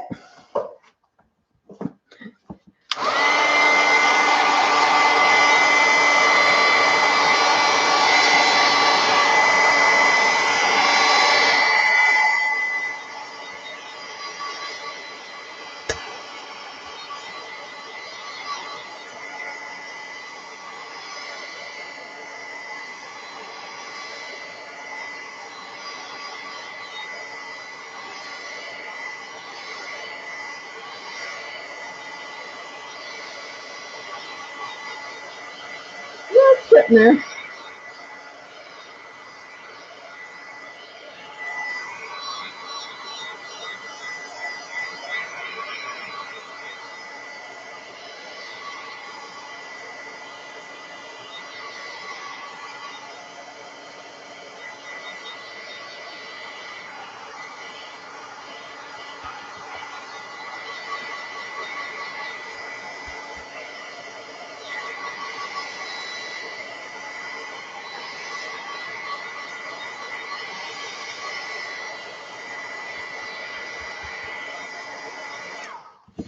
Okay, now we can put that.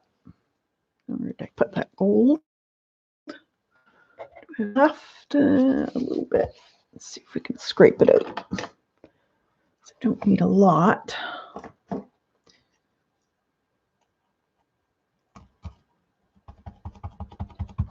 Because there was one right about here. Okay. Now I have the circle out, so now I can just fill this in now that I know where the circle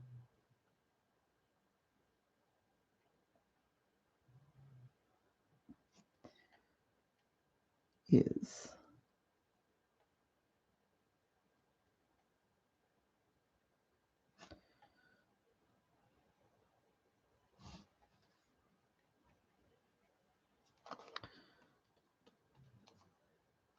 Oop, black in there.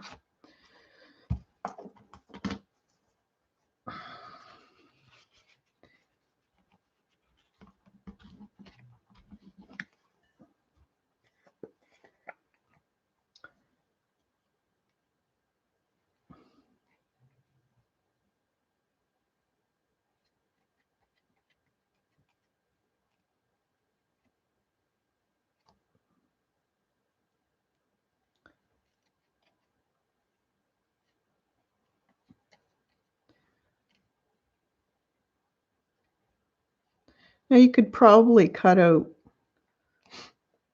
gold sparkle paper if you wanted to and put it on these.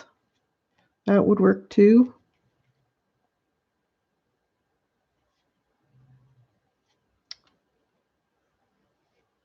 Punch out some. I think I might have some. Actually, we could try that. What other things? There's just a dab here and there. Right here. And here.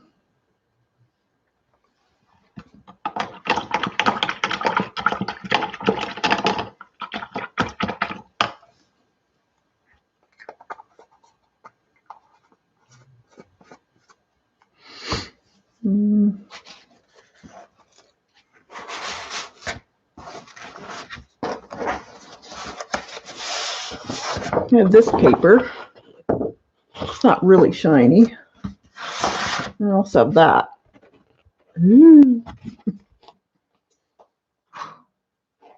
Let's see what these.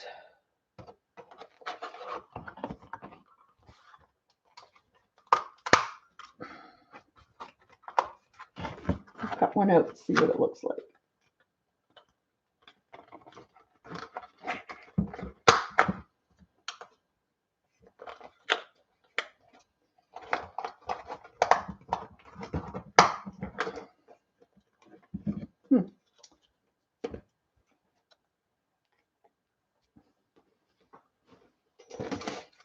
What do you think?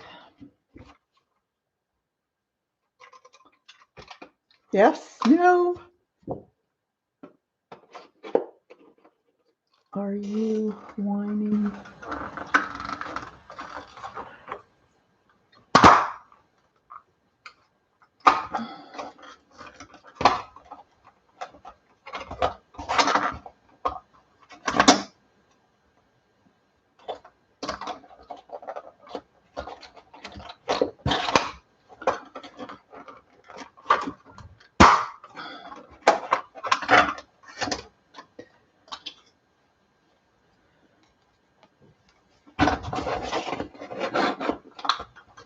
Doesn't like to be cut up with a circle punch though.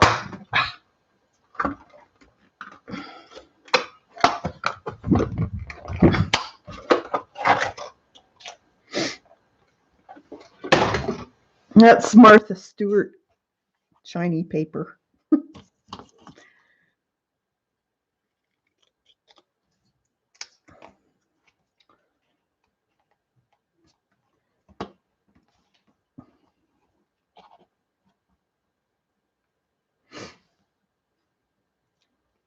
Kind of looks cool.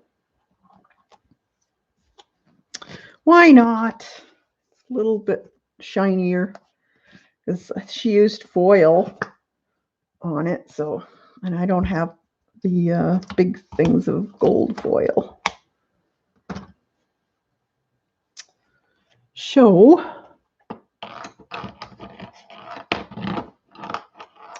we'll just use these. Use what you got.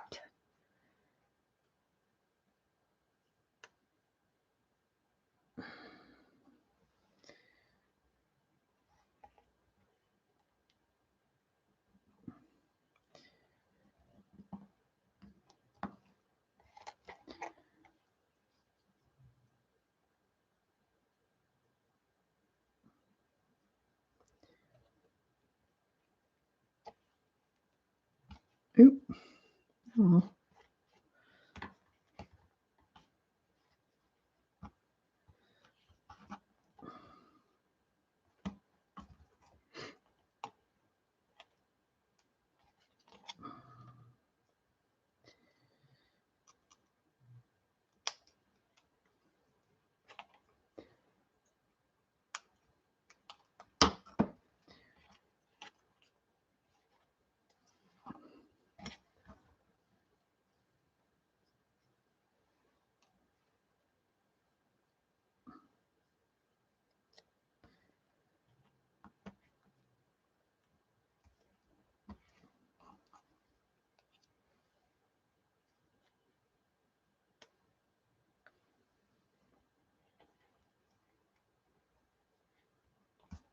I need to trim that a little bit more.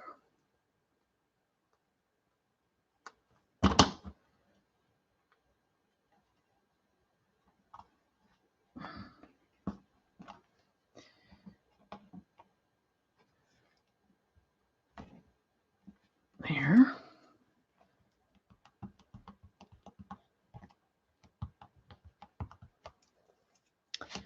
Okay, and cut that off.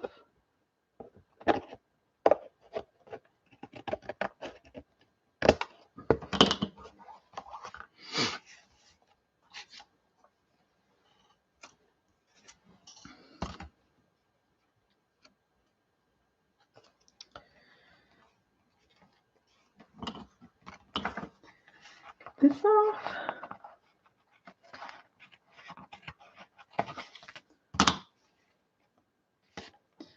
And now some dots.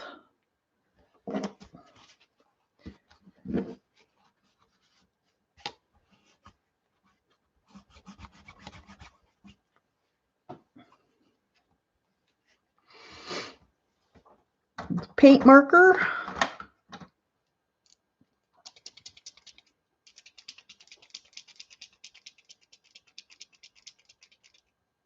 Thanks, Joan.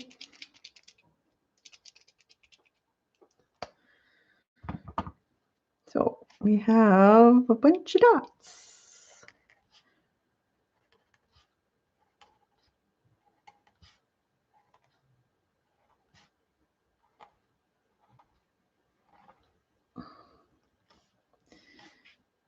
On all of them.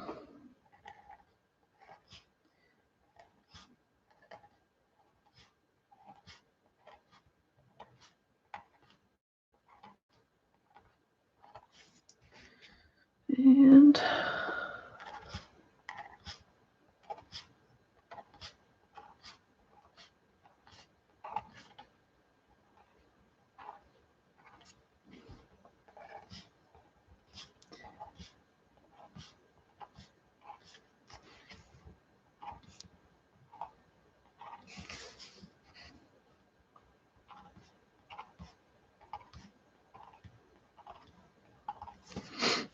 all right, and then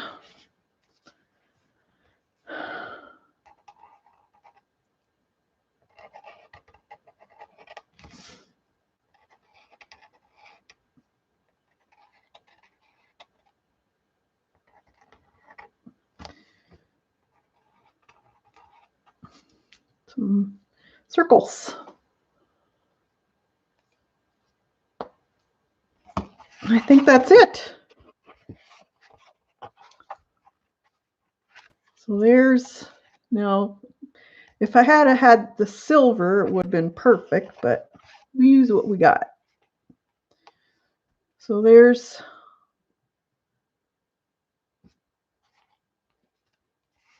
the, oh, there we go.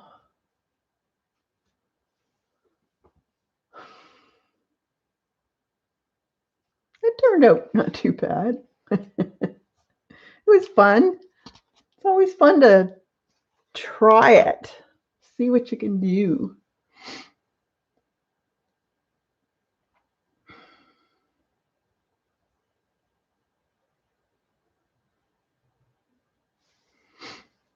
It's pretty close.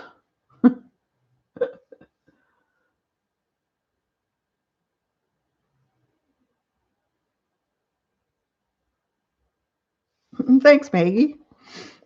So, yeah, it's fun to try. Give it a try. If you're not sure what to do, you want to do a mixed media or abstract art of some sort, but you're not sure how to think it up, the process of doing it, then take your viewfinder. Where did I put it?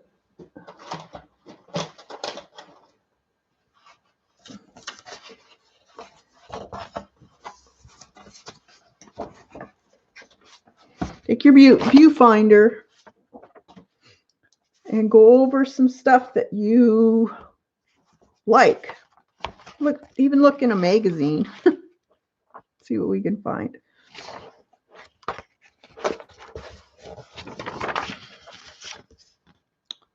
And you just put your viewfinder around till you see a spot you really like and take a picture of it and then paint it.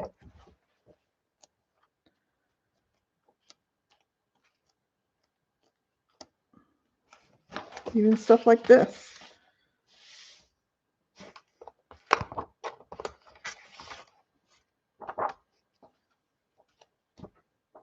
You never know.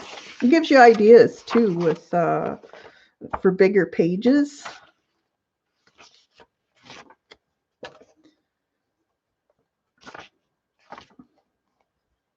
If you're not sure if you like something, or a photograph too,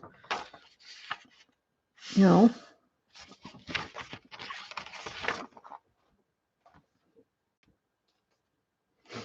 You just look through your stuff. The stripy circle looks like a funny head. Yeah, it does kind of. Two eyes near.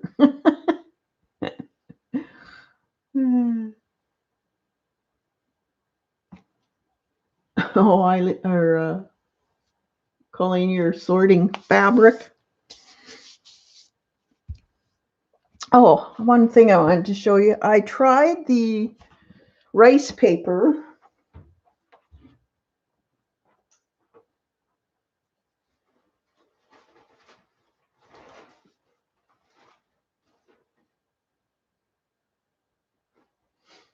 With, if you wanted a bigger piece of rice paper instead of the smaller piece for the eco dyeing, this is the big one that I did. Oh, I'll take you out.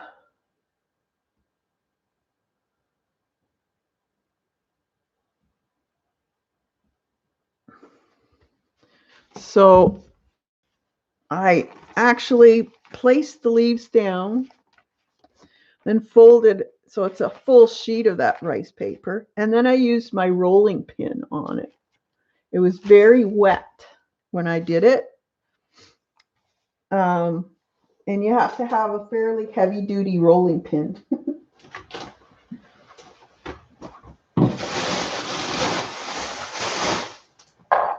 I've got one of these marble ones, so it's heavy. But it worked, but I tried it for the fabric, and it doesn't work as well. So, but it did work. So if you want bigger sheets, use a rolling pin.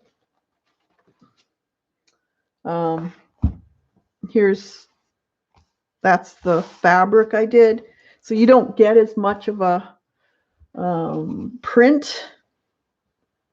It's not as detailed. It's still there, but not as detailed as the papers are. So I still think you need to go through a embossing machine with the fabric to make it look proper.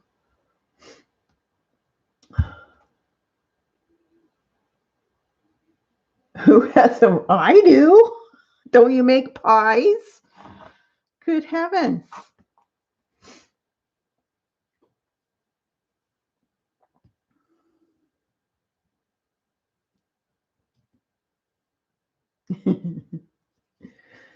Okay, so that's it for now. I was going to do some journal art, but it's already 3:30 and my puppies are whining.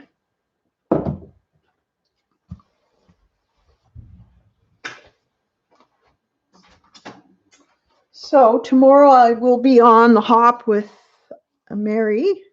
So make sure to tune in. She has it in the morning and in the evening. And I'm on at 5:30. No, 5:30. No, 6:30 Eastern. She starts at 5:30.